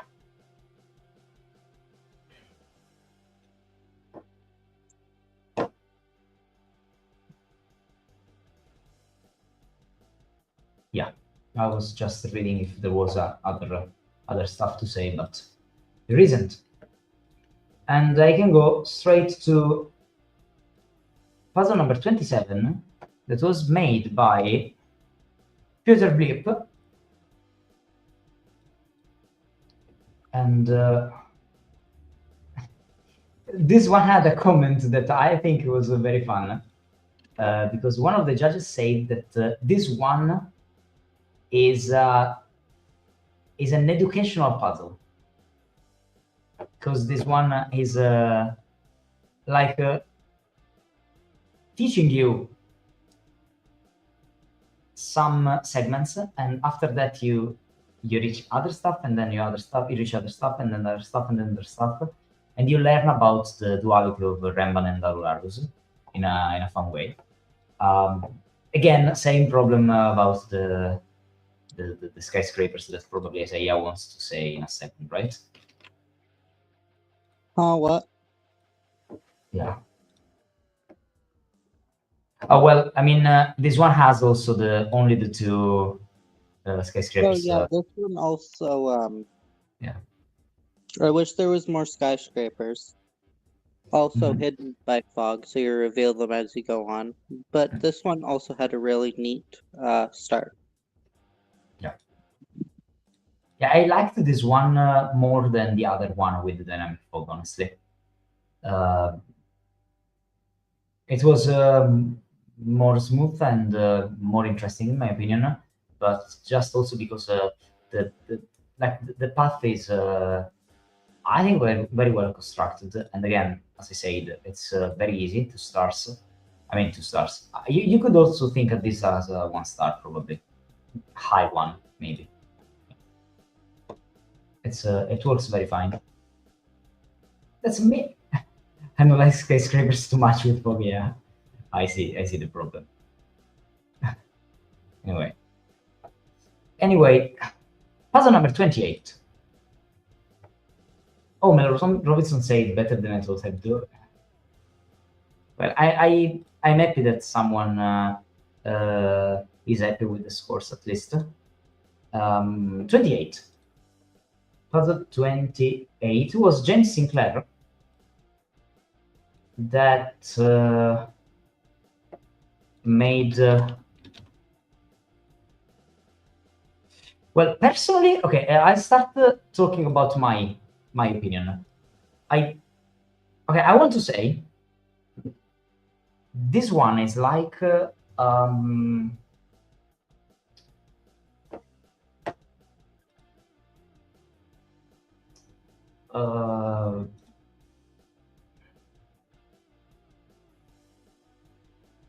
okay, let me state that this way. It's like that James Sinclair solved my overlap puzzles before setting this one. I'm saying that because this one, while I was solving this one, I was like, okay, that's exactly the type of logic that I used when I was setting my series of overlaps puzzles. Okay, so trying to understand how can I force some kind of coloring or like connection between the different boxes all around the grid. And I mean, that was exactly what I did many times in my puzzles of that kind. So yeah, and I'm saying that because this puzzle had just 2 things that I have to say, and one of them is that I have to go to the right, because yeah, there is there is a touch of my style medal for this one, but not only that, because there is also the pure elegance medal for this one, because again, this puzzle was just straight, incredibly smooth, incredibly elegant, incredibly good. My opinion was just insanely good. And yeah, I wanted just to start with that because this is one of the rare cases in which a setter receives 2 medals in a row. So yeah, very well done. What can I say? The only criticism I have about this puzzle is I feel like it didn't. The skyscrapers were there for like the start and weren't there too much after that. I wish there had been a bit more skyscrapers to adhere to the prompt more. But other than that, it was really good puzzle. And I love how the odd cells worked in or came into play.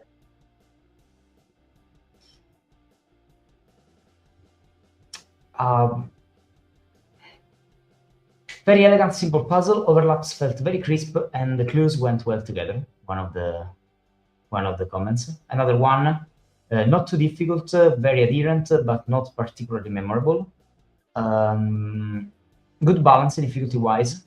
I had fun reading some of the various comments. You like ended with a very solid 8 in any case, and a 22.57 smoothness, that is one of the highest of the round. Like the second or third highest, I think. Yeah, second highest of the round. not very high brilliance, but yeah. My enjoyment was really high, but yeah, as I said, it was just elegant, as much as you can be elegant with a puzzle like that, in my opinion. And yeah. So, very well done. 29. Oh, yeah. Oh. It's Math Guy with it's Math Guy with a lesson in set theory with this. And of course, it was Math Guy with the lesson in set theory, right? You all know that, right? Of course, set. I also avoided this puzzle like the black flag. I mean, why? Seth was very cool in this one.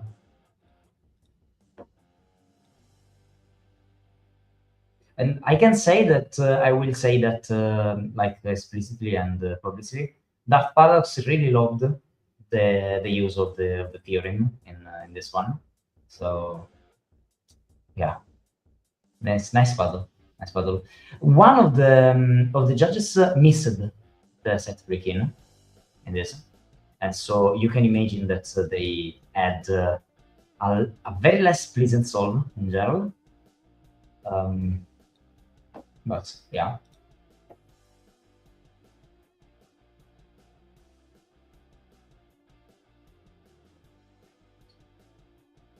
But yeah.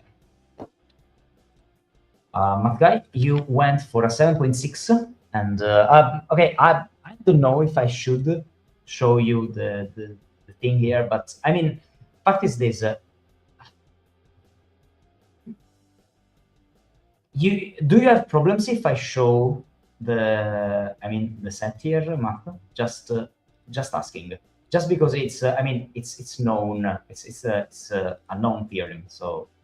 But I think okay, I just think that it's so very well placed. I mean, it's the usual stuff that you all know, I think. But I mean, okay, you know that you have one more thing here, one entire set 1-9, and you have a very like yeah, a very useful 9-set Rembrandt here that you can just remove here, and that's just so well telegraphed, I think, for a set. And also you have a square here and a square here that you can remove, and so you oh sorry yeah, and you remove well you are you have those things that just say that this is 7, and you know what happens here, and that's the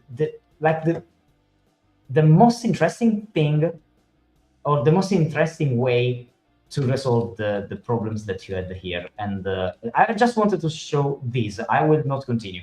I will just not continue. I just wanted to say, like, okay, how can I solve the problem that you have with that fancy break-in and contraption that you have at the start? I mean, this is very, very cool way to set up stuff here. And yeah, I don't know. I just wanted to share because it's a very nice idea, in my opinion. But yeah. So this is one of the cases in which I would have rated the puzzle more. As I said, there are puzzles that, in my opinion, went a little bit too high, but there are puzzles like this one in which 7.6 is just low, in my opinion. But yeah. Of course, I mean, yeah, if you don't find it's, yeah, I mean, you know, but sorry for running away from it. So, yeah. Anyway, let me continue with puzzle number 30. And yeah, Math Guy, I didn't show the rest. I mean, I'm just showing that for that reason. Just to be clear, okay? I will not show the entire solve. Puzzle number 30. It was Matt that, yeah, that went with this very, very, very busy grid, as you can see. I'll read some of the comments.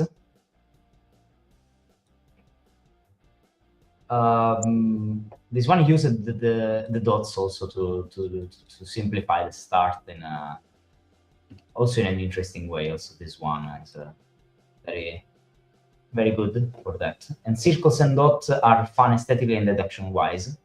The puzzle was enjoyable, not much memorable, but enjoyable. One of the judges said that it was the use of the skyscrapers was like just same stuff. The skyscrapers and overlaps very much uninspired and didn't go great with the rest of the puzzle. That was like a common comment, and for the same reason you got the same strike on average that others received for that, in the sense that you had the same thing that like Mel Robinson had, and so on and so on and so on, with the 15. So yeah, I say yeah. Do you want to say something? I don't know, but if you want, please do. I said enough in chat. Yeah, okay, nice. Also, it seems that we have only one medal left, right? Yeah, just to make sure that everything is fine. Okay, puzzle number 31 then. That goes on the name of Nell Gwyn. What did Nell do for us? Well, Nell went straight for like another of the simple use of the rule sets, basic use of the rule set that was there and used in a very good way. Honestly, I really appreciate the addition of cyan in the in the squares. Honestly, that's a very good idea to make them more visible, and I think it's interesting. It's a very good idea. Of course, it went from Nell. I mean, we can only learn from Nell in terms of aesthetic, and yeah, that was very fun with this K and all the stuff around. Puzzle 31, yeah. Judges said that the puzzle was rather simple but very smooth. That's pretty much the most common comment. Not the most creative puzzle, but a good puzzle. So yeah, I'll just go straight to the results because I don't think I have more to say about this. 7.8 also. Puzzle number 32 instead. Okay, about puzzle number 32, I will first share the results. It received 4 cookies with a 7.2 and well, a 13.5 in adherence. That is lower than most. And I think we have to talk about this one. That's why I'm saying that in this order. Point is this. 32 is the puzzle that has this thing all around the word, okay? And I personally loved this puzzle. For a reason. This puzzle is a coloring puzzle in a round in which you start with 9 given cells and some triples and pairs. But in this puzzle, just because the 4 and the 6 are avoided, the entire contraption is completely changed, and you must treat this one as an irregular coloring puzzle in which you have to find out stuff. And I admit, it's I don't know, it's one of the most genius and brilliant ideas that you could have in this round, in my opinion, personally. Okay.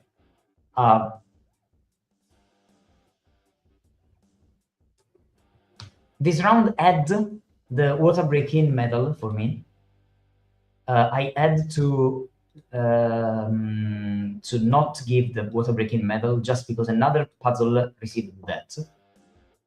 But it's insanely good. And here I'm completely against all the judges, just because the creativity score just for the idea, for me, should be very higher. And I mean, also the brilliance. I mean, this is a very good puzzle, but I must agree with the adherence score for a reason. This puzzle completely negates the 4 and the 6, not in the sense that you are not seeing them, but in the sense that they are completely useless. What I mean, you need the 4 to solve at the end, at that pair at the end, but the 6 is completely unused. And I see that in a round in which you are asked to make relevant use of the prompt, of the clues that you received in the prompt, that 6 is a real problem. Apart from that, beautiful puzzle, just a beautiful puzzle. That Jokes made this puzzle, in any case, and yeah, it was a gorgeous concept in my opinion. Anyway, I am reading some of the clues of the comments. One skyscraper clues was completely unnecessary, and the other was hidden until the very end and only used for disambiguation. But I loved the coloring puzzle aspect. It was unlike anything else in this round. Somewhat clunky to notate and work through, but it has a very good creative twist.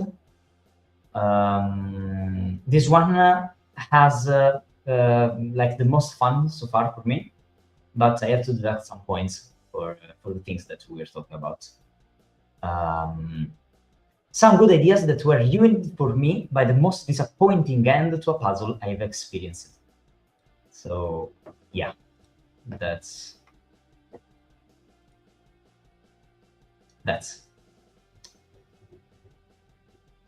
I'll get that water break-in medal eventually.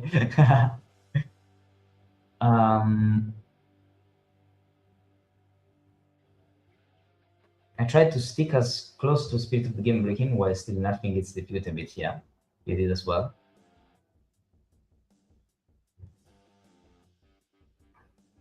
So subversive, yeah. Anyway, yeah. 7.2.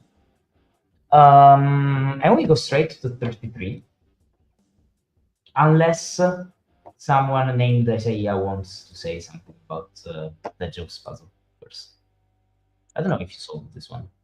I couldn't make headway with this one, so I saved it to the end, and after binging 29 puzzles in a week, I kind of got burned out. Fair. Okay, and then sorry. Too well pace myself instead of trying to binge them all as fast as I can. Mm-hmm. I learned my lesson. Well, there were 11 judges also for this reason in any case. So, I mean, no one is forced to solve everything. So that's perfectly fine in general. Fishmeat Farad made puzzle number 33.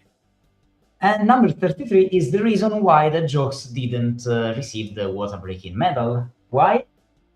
Because, of course, Fishmeat Farad received that medal, that water break-in medal, that completes my medals as well. And, well,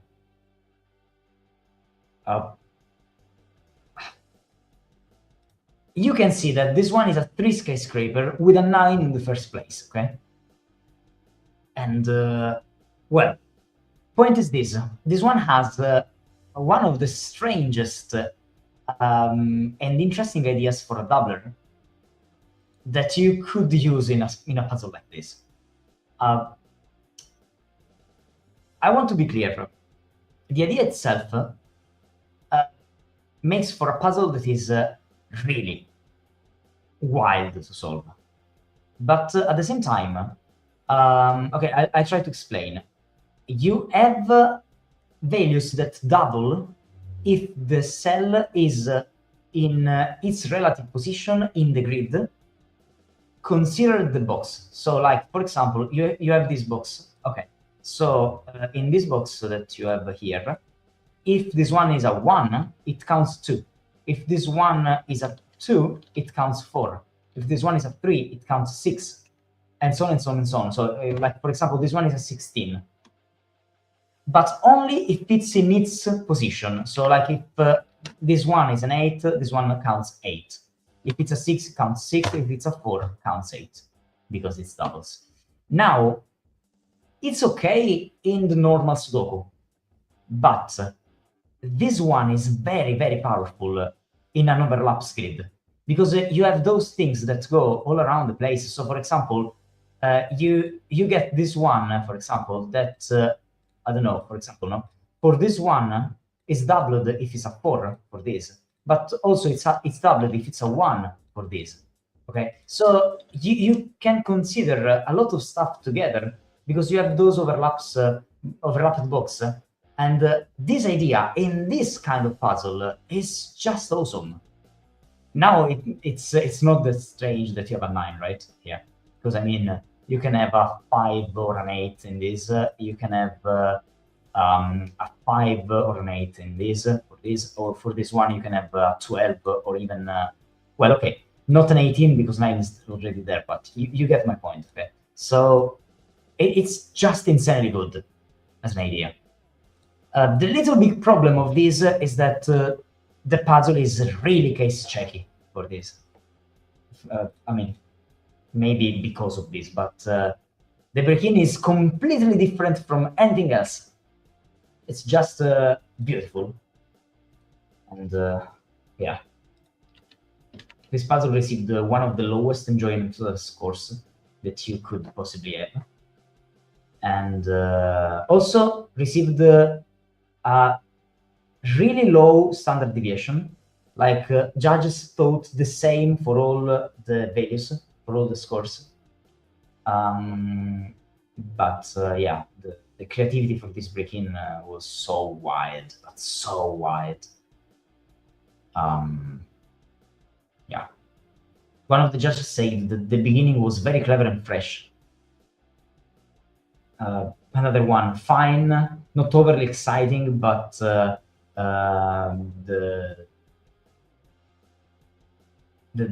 break-in, I especially like the break-in. That's not me talking. That's one of the judges. But yeah, personally, I loved the idea. Highest adherence and 5.83. Yeah, that's pretty much it. 22 in creativity, and of course low smoothness. One of the lowest smoothness of the entire. Yeah, probably the second lowest, not counting the broken one. Yeah, probably the second lowest. But yeah, that's pretty much it. Let me see the comments. Well, I tried to make it different. Oh well, yeah. This reset was so brilliant. Yeah. Lots of potential for the reset. I agree. Okay, I want more puzzles with this idea, with this concept. I mean, I'm pretty tempted to make an overlap puzzle that has this idea, but it could turn out to be a Satan, honestly. But yeah. Also, it's a 5-star. It easily the 5 cookies if you didn't notice. But yeah. So yeah, do you want to tell anything about this? Say something? I got the initial 5 in this puzzle. I couldn't get for any further. Okay.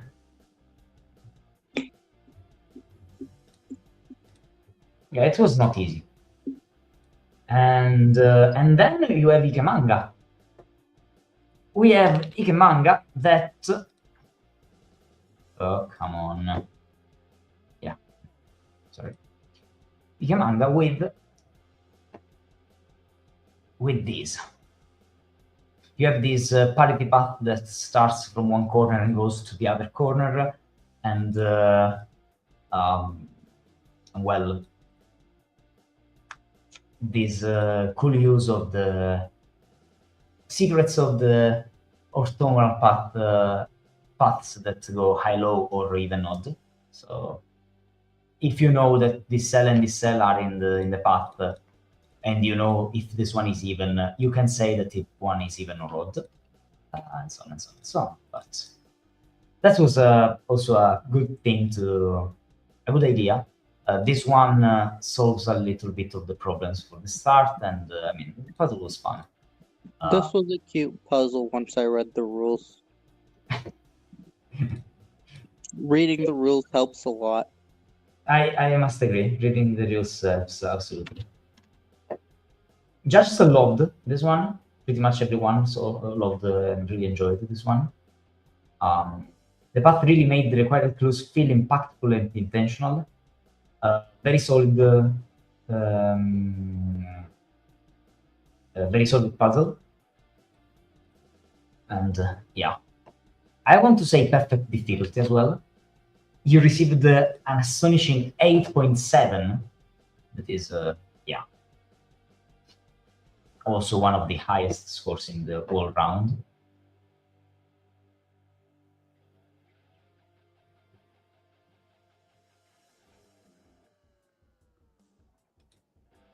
I thought of this grid as a double frowny face for some reason. Okay. Yeah. Quite surprised by the difficulty, as I was actually trying to set high 3 or low 4. Yeah. Okay, honestly, Fishmit, I want to say your puzzle was definitely high 4 in my experience, in my solving experience.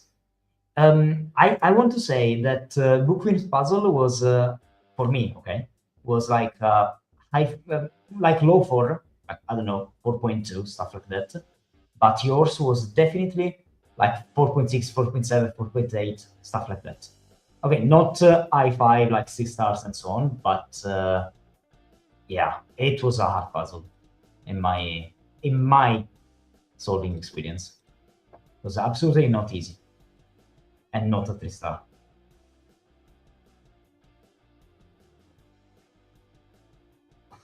Lots of smiley front face, yeah, exactly. Puzzle 35. Oh yeah, puzzle 35.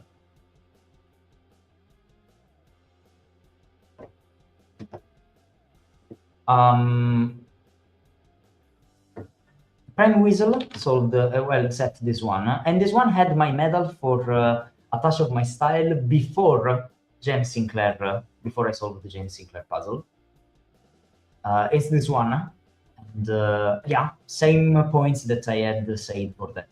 The overlap is used very well, and the entire puzzle is just so good. Maybe the ending is a little bit too scanning, but yeah, apart of that, very nice puzzle. I say yeah. What? What? I'm talking about this 35.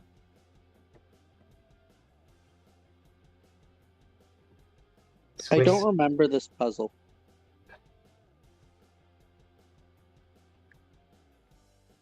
Yeah, I was reading the comments. Squares felt a bit awkward compared to the rest of the puzzle. Scanning skyscrapers for a while at the end lowered my enjoyment. Quite a good puzzle, nothing wrong with it. That's pretty much the experience. It was it worked. That's what I can tell with 7.5 here. Also, I want to share with you that we are at 3.1 with cookies at the moment with the average. Honestly, that's pretty insane, honestly. And an average of 7.6. Let's continue. Number 36 was the puzzle not made by Sampiano. And shame on you, Samu. And 37 was made by just a little guy. Just a little guy made... oh yeah, made this. Comment about this one. Oh yeah, the logic at the bottom right was very good. I really enjoyed this piece. Also, this little piece of contraption here was used in some other puzzles in a good way. Yeah, puzzle worked very well. Really nice extension of the prompt rules, said one of the judges. Pretty standard puzzle for this prompt, nothing wrong, but also nothing really noteworthy. And yeah, I didn't receive many comments about this, but all the judges said that this one was really enjoyable and really smooth as well. So put it with a nice adherence, and the same thing that many others put here as well. Clarify the 8 here. So as usual, higher than the average, and yeah, works. And an 8 in enjoyment, almost 8 in enjoyment. I don't know if you want to say something about this one. See. I also don't remember that one too much. Okay. Also, for some reasons, I have to... okay, perfect. And now we have the last two that are Jubale, well, yeah, and Adim. And yeah. Also, please tell me if it's Jubale or Jubail or similar or different. I don't know. I'm pretty sure it's Jubilee. Jubilee. Oh, like Jubilee? Okay, Jubilee. Okay. Thank you. So, Jubilee. Okay, they made this one that has this path that goes through some cells and starts and ends in circles, and along the path where the digits increase. I'll share with you first the results of this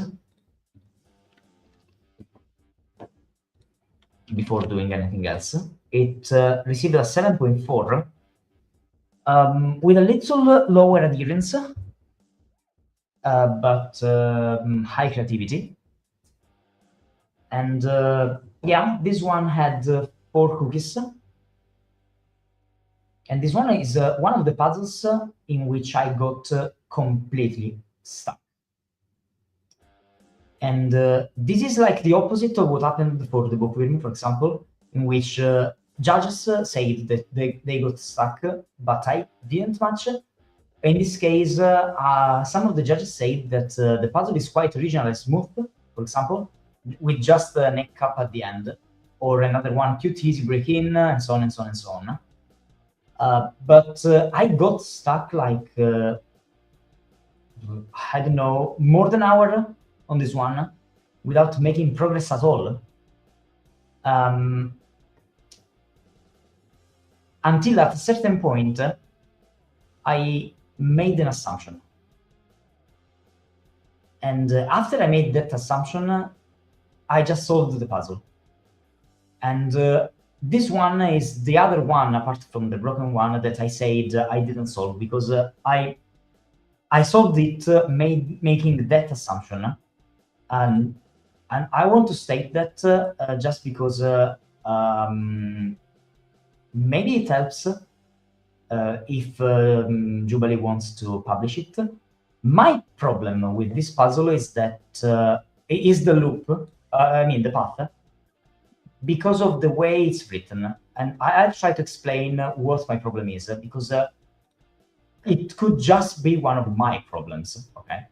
But let me just explain. Oh, also, wait, I see one of the messages here.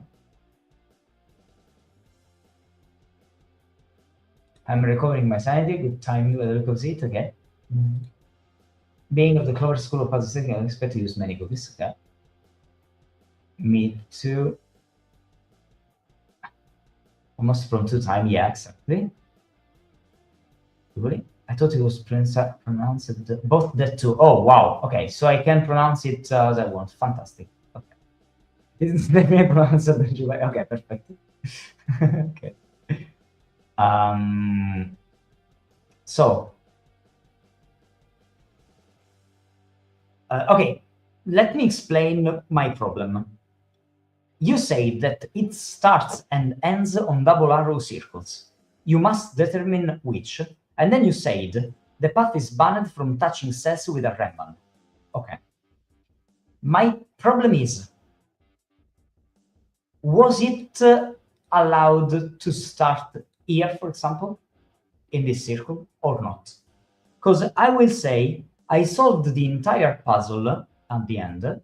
My assumption was that this one and this one were the start and the end, and that the sentence "you must determine which" was only which one is the start and which one is the end. My problem is this: if I end or start here, I'm touching the Ramban because it's at the end, and the possibility that any of those could be the start of the end created a lot more possibilities for this puzzle. And I found myself case checking a lot of things, like a lot of things. My problem was that when you say on double arrow circles, you must determine which, I was asking myself, you're saying that because any of those could be the start of the end or not? When I assumed that those were the only two that were the start of the end, the puzzle went just as smooth as the comments of the judges said. But for me, these rules don't say that. For me, these rules just say that I should avoid because of the third thing. But I asked, if they say that in the first, are they saying that the start is not like touching because, I don't know, because it counts only those two or not? I didn't know. So I tried to prove that those were not the start at the end. I didn't find a way to prove that. I felt stuck for 1 hour. Then I went for my assumption that those two were the start and the end, and I solved the puzzle. Just saying that, in my opinion, if I was the tester, I would suggest you to write those a little bit differently, or just write things here that say that they are the start of the end. Like, I don't know, 2 circles, two little things around, I don't know, something, and say that starts and ends in one of those 2 spots somehow. But yeah, just my position as a tester in this case. Okay, I'm never a judge, so but I wanted to share this experience of mine. Just this. But yeah, part of that, the puzzle just ran so smoothly. What you have here is so fun and so cool. Yeah, exactly what I was thinking also. Yeah, you change something here and there and just say that starts and ends on the strange looking circles, or I don't know, the double circles you can add. I don't know, but puzzle was fun. Part of that.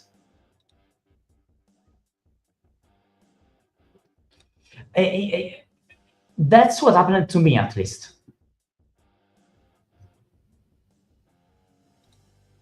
I had this experience in which I didn't know, and I asked myself, okay, what should I do? But yeah. And then add him with the last puzzle of the round. That was okay. You know already this this thing here, right? You have seen that sometimes already in this round, right? But this one was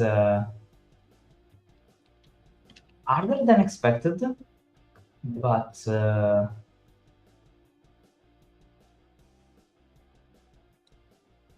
yeah. And again, quite a standard puzzle for this round. Solid anyway.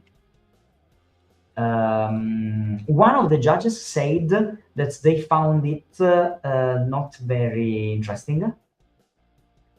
And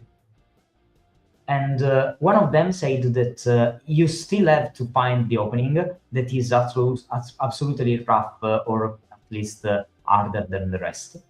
So they wanted you to add something in the break-in, because this one is still part of the break-in in this case. But yeah, and this one got a 7.1 with another 4 cookies here.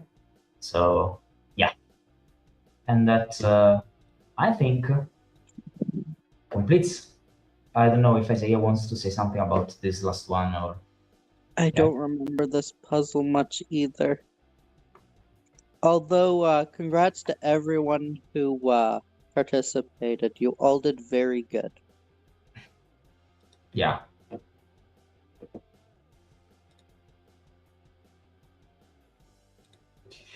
This, what the bookworm says, is exactly what made me stuck, completely stuck.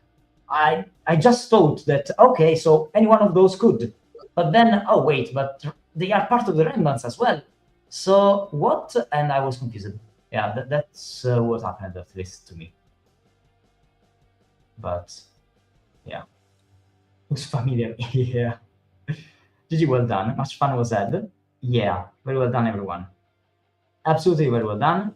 And let me just share some of the stats at this point. 3.1 average cookies for a round in which the cookies for the round were 3. So, I don't know. It's interesting. 7.6 as the average puzzle score, with a 17.3 adherence, 18.5 creativity, 14.6 brilliance, 19.6 smoothness, so I mean, very high smoothness in general, and 7.3 enjoyment. Is higher than some round one situations, I think. Sorry, season 1 situations, I think. But yeah, and I mean, congrats to God of Hours, Fishsmith Farrad, James Sinclair, Donatello, and Agent for the medals. But I think it's time to have a look at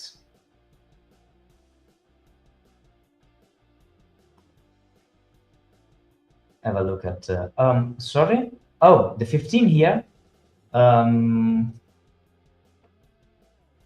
Let me just see if I can answer to you that.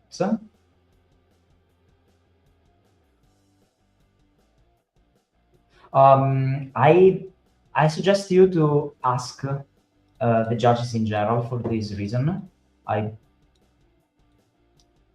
As I said, my opinions were what I said. I don't think it was lower in adherence, but yeah, feel free to ask the judges about that. Feel absolutely free to ask the judges for that. But in any case, I think it's time to share with you the results of these, because wait a second. I have to share. I have to also to copy these things here. Okay, that should do the trick. Oh no, sorry, here. Yeah, okay, and then okay, it's time. If you want to have a look, I'm here to click. I'm about to click. So wait a second. Let me.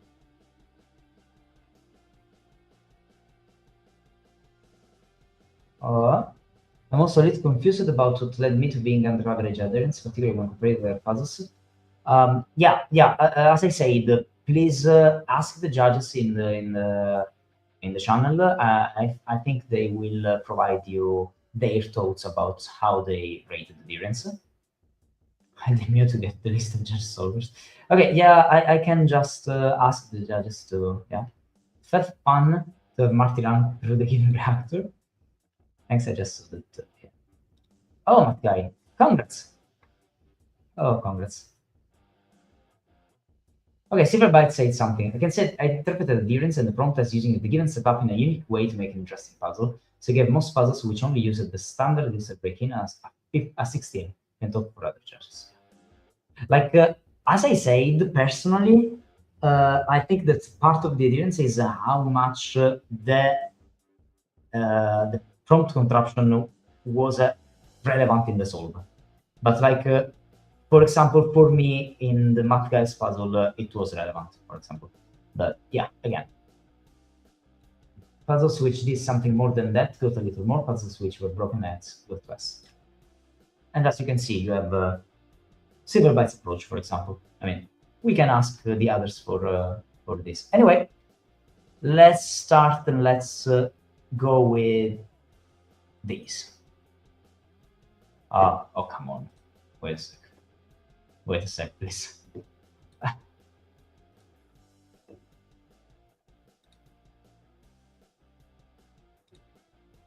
Oh, come on. Let's go. Come on. Yeah, okay. And this should do the trick. It seems.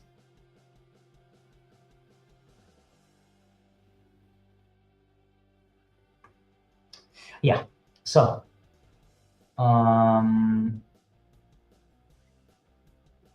I'm controlling that. I'm checking if that everything is fine here. 18, 22, 9, 18, 22, 9. Yeah, okay. It seems that everything got placed in the right place. So yeah, okay. An average of 5.8 cookies left for everyone, and yeah, 6.84 average score considering all the non-submissions, of course. And yeah, congrats to Agent for the first place, God of Hours second, Aikimanga third, Donatello fourth, Itrio, Calump, Sinclair, Jesse Guy, Mel Robinson, S-Master, and so on and so on and so on. Nice. And but I mean, as you can say, like I want to say that pretty much everyone in these, yeah, at least in these are in the same zone, and at least everyone in these is in the same zone as well. I mean, it's just a difference of 0.05, right? So yeah. Anyway, congrats everyone. And so I guess it's time for prompt number 2, maybe. So Yay! Time for me to cower in fear. yeah. Anyway, again, congrats to everyone. I wanted to say that I think it's important. Oops, I opened the thing that I didn't want to. Sorry, close. Because I think I should here order these to get the same thing. Yes, okay, so it's nice. Okay. Okay, give me just 1 sec here. Because I think now it's time to do this. Okay. Here you will see the things that change during the rounds. Do not worry about what's written here at the moment, but okay, now everything is fine. Okay, so let's have a look at prompt number 2 with all the things that you could want to know about that. Yeah. So I don't know if maybe I should do these to share with you the. Okay, I will make a screenshot of that for people that are in the. So I can save this. Okay. And I will share it in the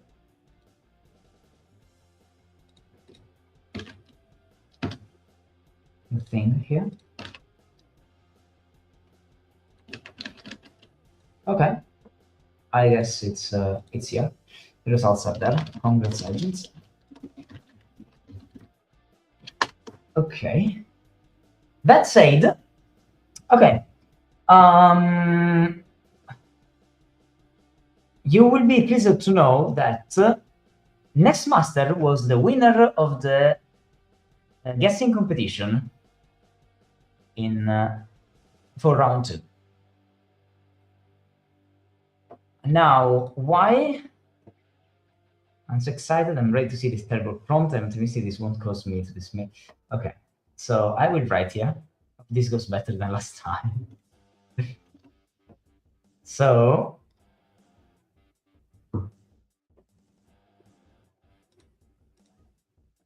oh, writing a style. No. It's just me that I'm pasting here the prompt. Don't worry. So, let me share with you. After a very technical and strange first round, it's time to challenge your ability to connect together different types of puzzles. You have until March 28th, so it's 3 weeks from now, to submit your puzzle by sending a Discord DM to me. You must set a puzzle pair. One puzzle must contain numbers in its solved grid. The other puzzle must not have numbers at all in its solved grid, but outside and inside. The two puzzles must be connected in the sense that they must be solved together. Deductions one grid must affect the other, and vice versa. The two puzzles must have two different grids. They can't be part of a single larger grid. And the dimensions of the two grids must be different. So like 9x9 and 8x8 is fine, 4x4 and 2x8 is fine, but stuff like 8x5 and 5x8 is not allowed. So you can just have one and the other rotated. So the idea is that you have those two puzzles that are together, and you have to like create a solve path that asks the solver to solve them together, because deductions on one grid affect the other and vice versa. You can add numerical and non-numerical clues in the grid that contains numbers. You can do whatever you want in that. But in the other one, you can't add at all numerical clues in the grid that does contain numbers.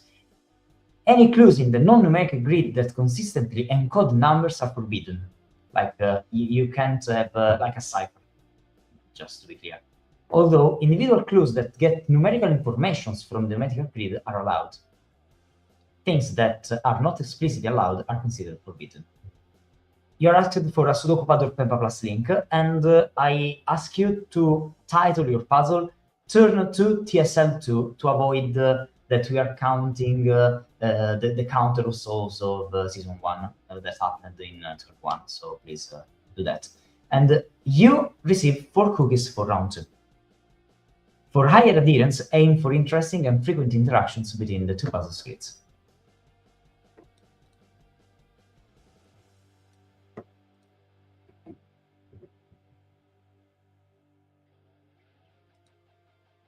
Another beautiful prompt that instantly gets tainted by an initial root Damakus Sobi. Yeah, I guess you're talking about the different dimensions, right?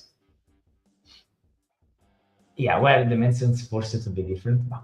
Like close arcade, but without numbers, maybe. Yeah, because it's non-Sudoku time. I think it's interesting. I think it forces you to not use cell equivalents between grids. Yeah. The biggest point is to avoid the one-by-one bijection. That's the point. I mean, Philomeno, if you are not using numbers, is fair. If you are using numbers, it's not fair. Okay, no. You shared one link, but they have two grids, one and the other one. I mean, one.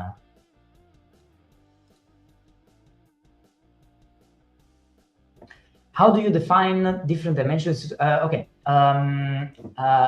Like 4x4 and 2x8 is fine. So the point is that you have not the exact same copy, okay? Not even rotated. That's the point. So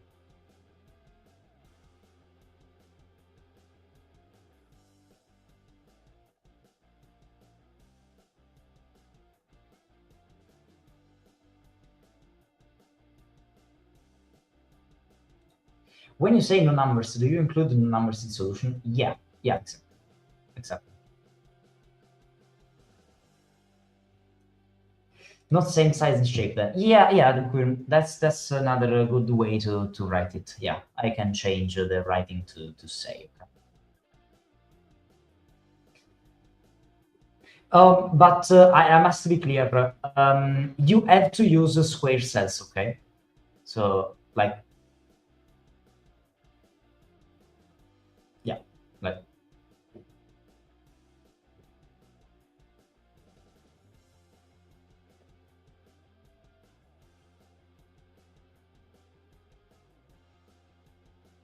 Like you have you must have the two grids one near the other one, Peter. That was the point. Okay, so because I don't think you can do that.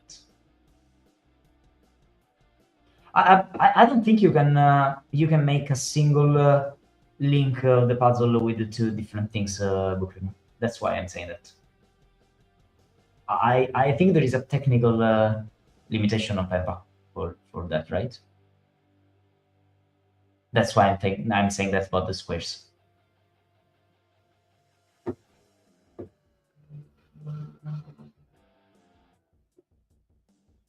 Oh, I mean, yeah, sure.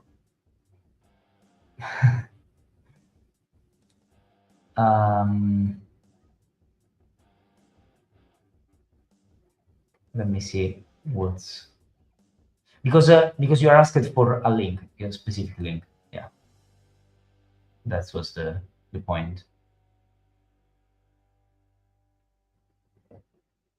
To be clear with Audrey, even with what was saying, it's like I don't know, like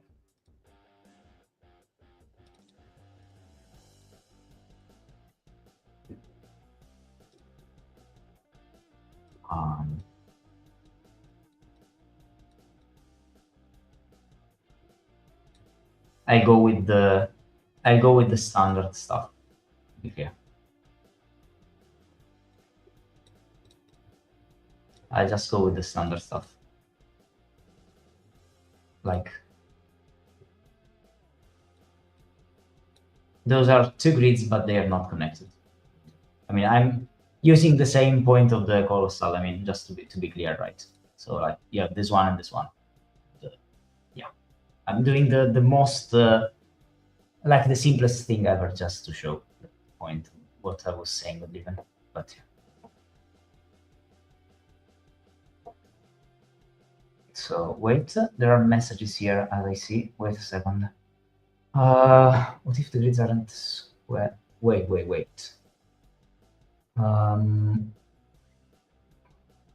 You're writing a lot, so please give me a second. I say no numbers. They include the numbers. Okay, I answered that. I think this will be really interesting. I have a bunch of videos already. Okay, isn't written. Okay, numbers outside the grid are fine, right? Okay. As I said, in the numerical grid, you can do whatever you want, but in the non-numerical grid, the other puzzle must not have numbers at all in the solid grid, both outside and inside. So no numbers even outside. Yeah, exactly. You just submit one puzzle, one link.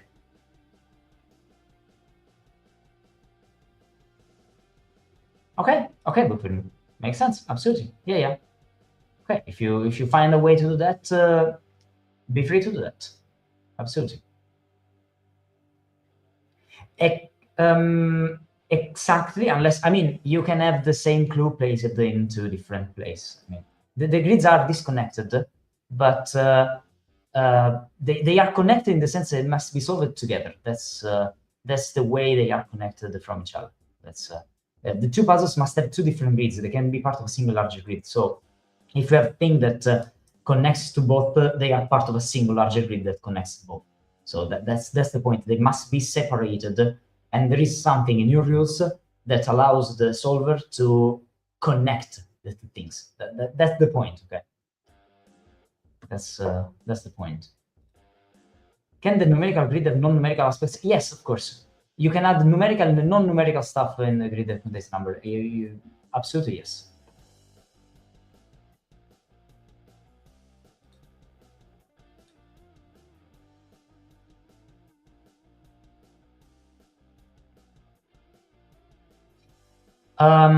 Okay, Fragrai, about that, Fragrai, you have this that I think solves your question. Individual clues that get numerical information from the numeric grid are allowed. So you can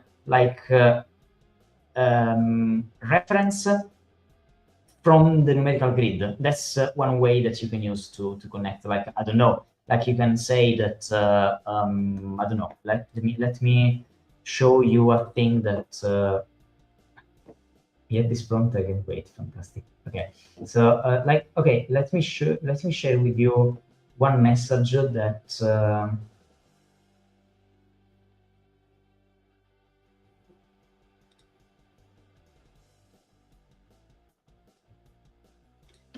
one message from FGEM when we were talking about the thing. Like, for example, this was a message placed by FGEM, for example. A blue circle with a 2 placed in it could then represent a clue with a 2 or a clue in the non-numeric grid that would have had to be a 7, that results in a 7 being placed in the other grid, and so on and so on. Okay, those are two different things. Yeah, like those examples, for example, are two things that allow you to connect. Just an example, okay? That FGEM was saying, and he said to me that I can show with you what he was saying about that.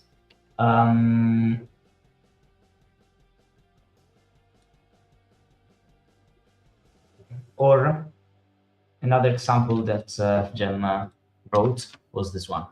You could allow the letters AJ to all represent digits that could be deduced from the numeric grid, but you may not include a rule that say that either all of those letters are different or that multiple A's take the same value or stuff like that. So, like, for example, you can't use the numerical stuff into the non-numerical grid, but you can take the numbers from the other one in some ways that you want.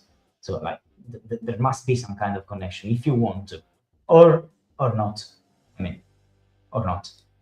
Colossal Philomena was another of those examples. So yeah. Two grids of different size, but both with the same non-square set shape is easy to do. Oh yeah, that's true. That's true. Yeah. If both are, yeah, sure. Yeah. That's it.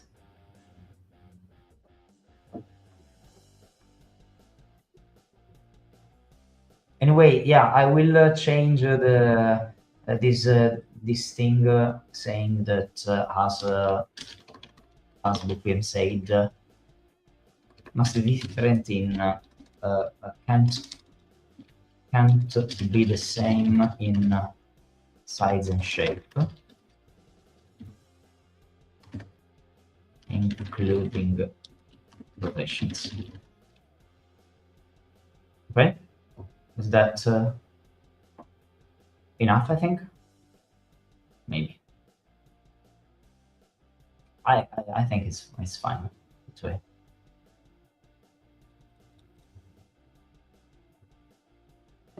Yeah. Okay. Fair enough. And of course, things that are not explicitly allowed are considered forbidden. So as usual, Mormave, I'm talking with you. Do not always try to find loops in the rules. I mean, I know that there are, surely, but yeah. And if you want, I can say a single link, so it's more clear that you're not creating two things there. So yeah, and that's it.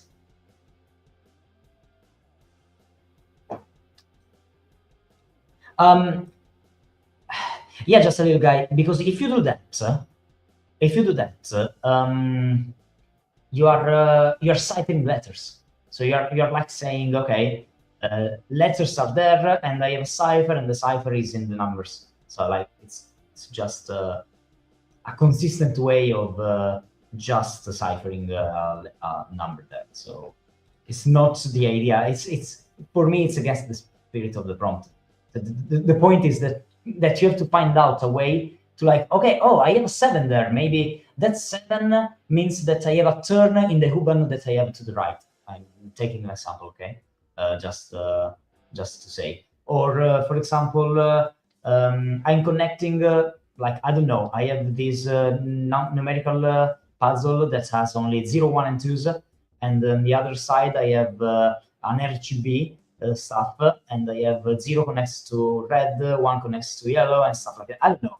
But you, in some ways, you are saying you're creating stuff that is non-numerical in the non-numerical grid, and numerical stuff that is numerical in the numerical grid.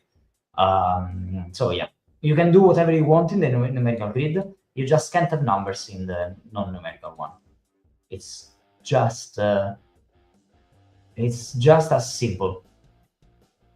And the only thing is you don't have the bijection 1-1, and that's why Renib, but you can't have the same dimensions.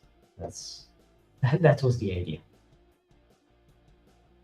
I don't know who that will be your way to find out, right?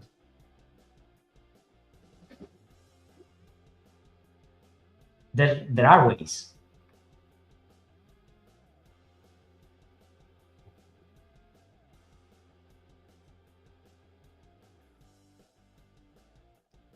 A simple example would be, for example, I don't know, stuff happening in these bots affect what happens in position 1 of this other grid, for example. Yeah, exactly. Yeah, or what Fry Guy said, for example. Yeah, you're not mapping letters to numbers on one. But yeah, there's gonna be lots of follows. I don't know. Maybe not. I mean, there are interesting ideas that can arise from this. I mean, it's open-ended. I can tell that it's really open-ended. I think you can all say that. But you have fun. I will share this in the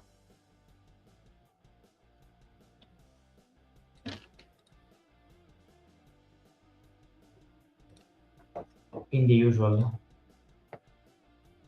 league notifications.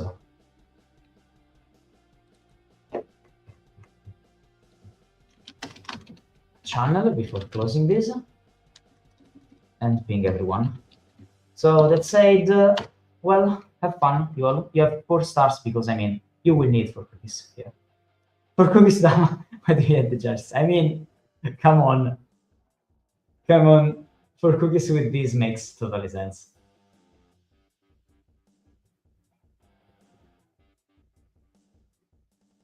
Should be 2 stars. I mean, 2 stars with this would be just people will hate me for this if I put it as 2 stars, honestly.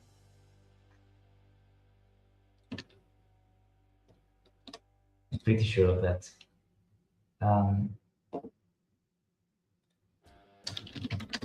So, yeah, monster puzzle anyone? Yeah.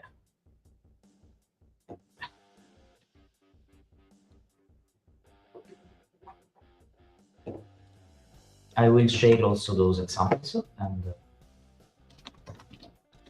examples.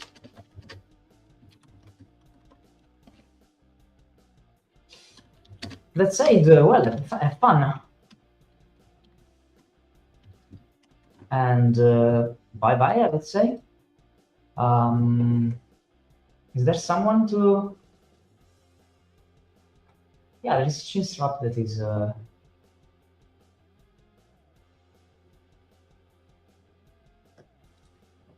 that is streaming, so maybe we could just... Opezi would be happy with 6 Kusi in and around. GG stream. Yeah, we are a lot of people here, so that could be a good moment to ride. And thank you all. Absolutely thank you all.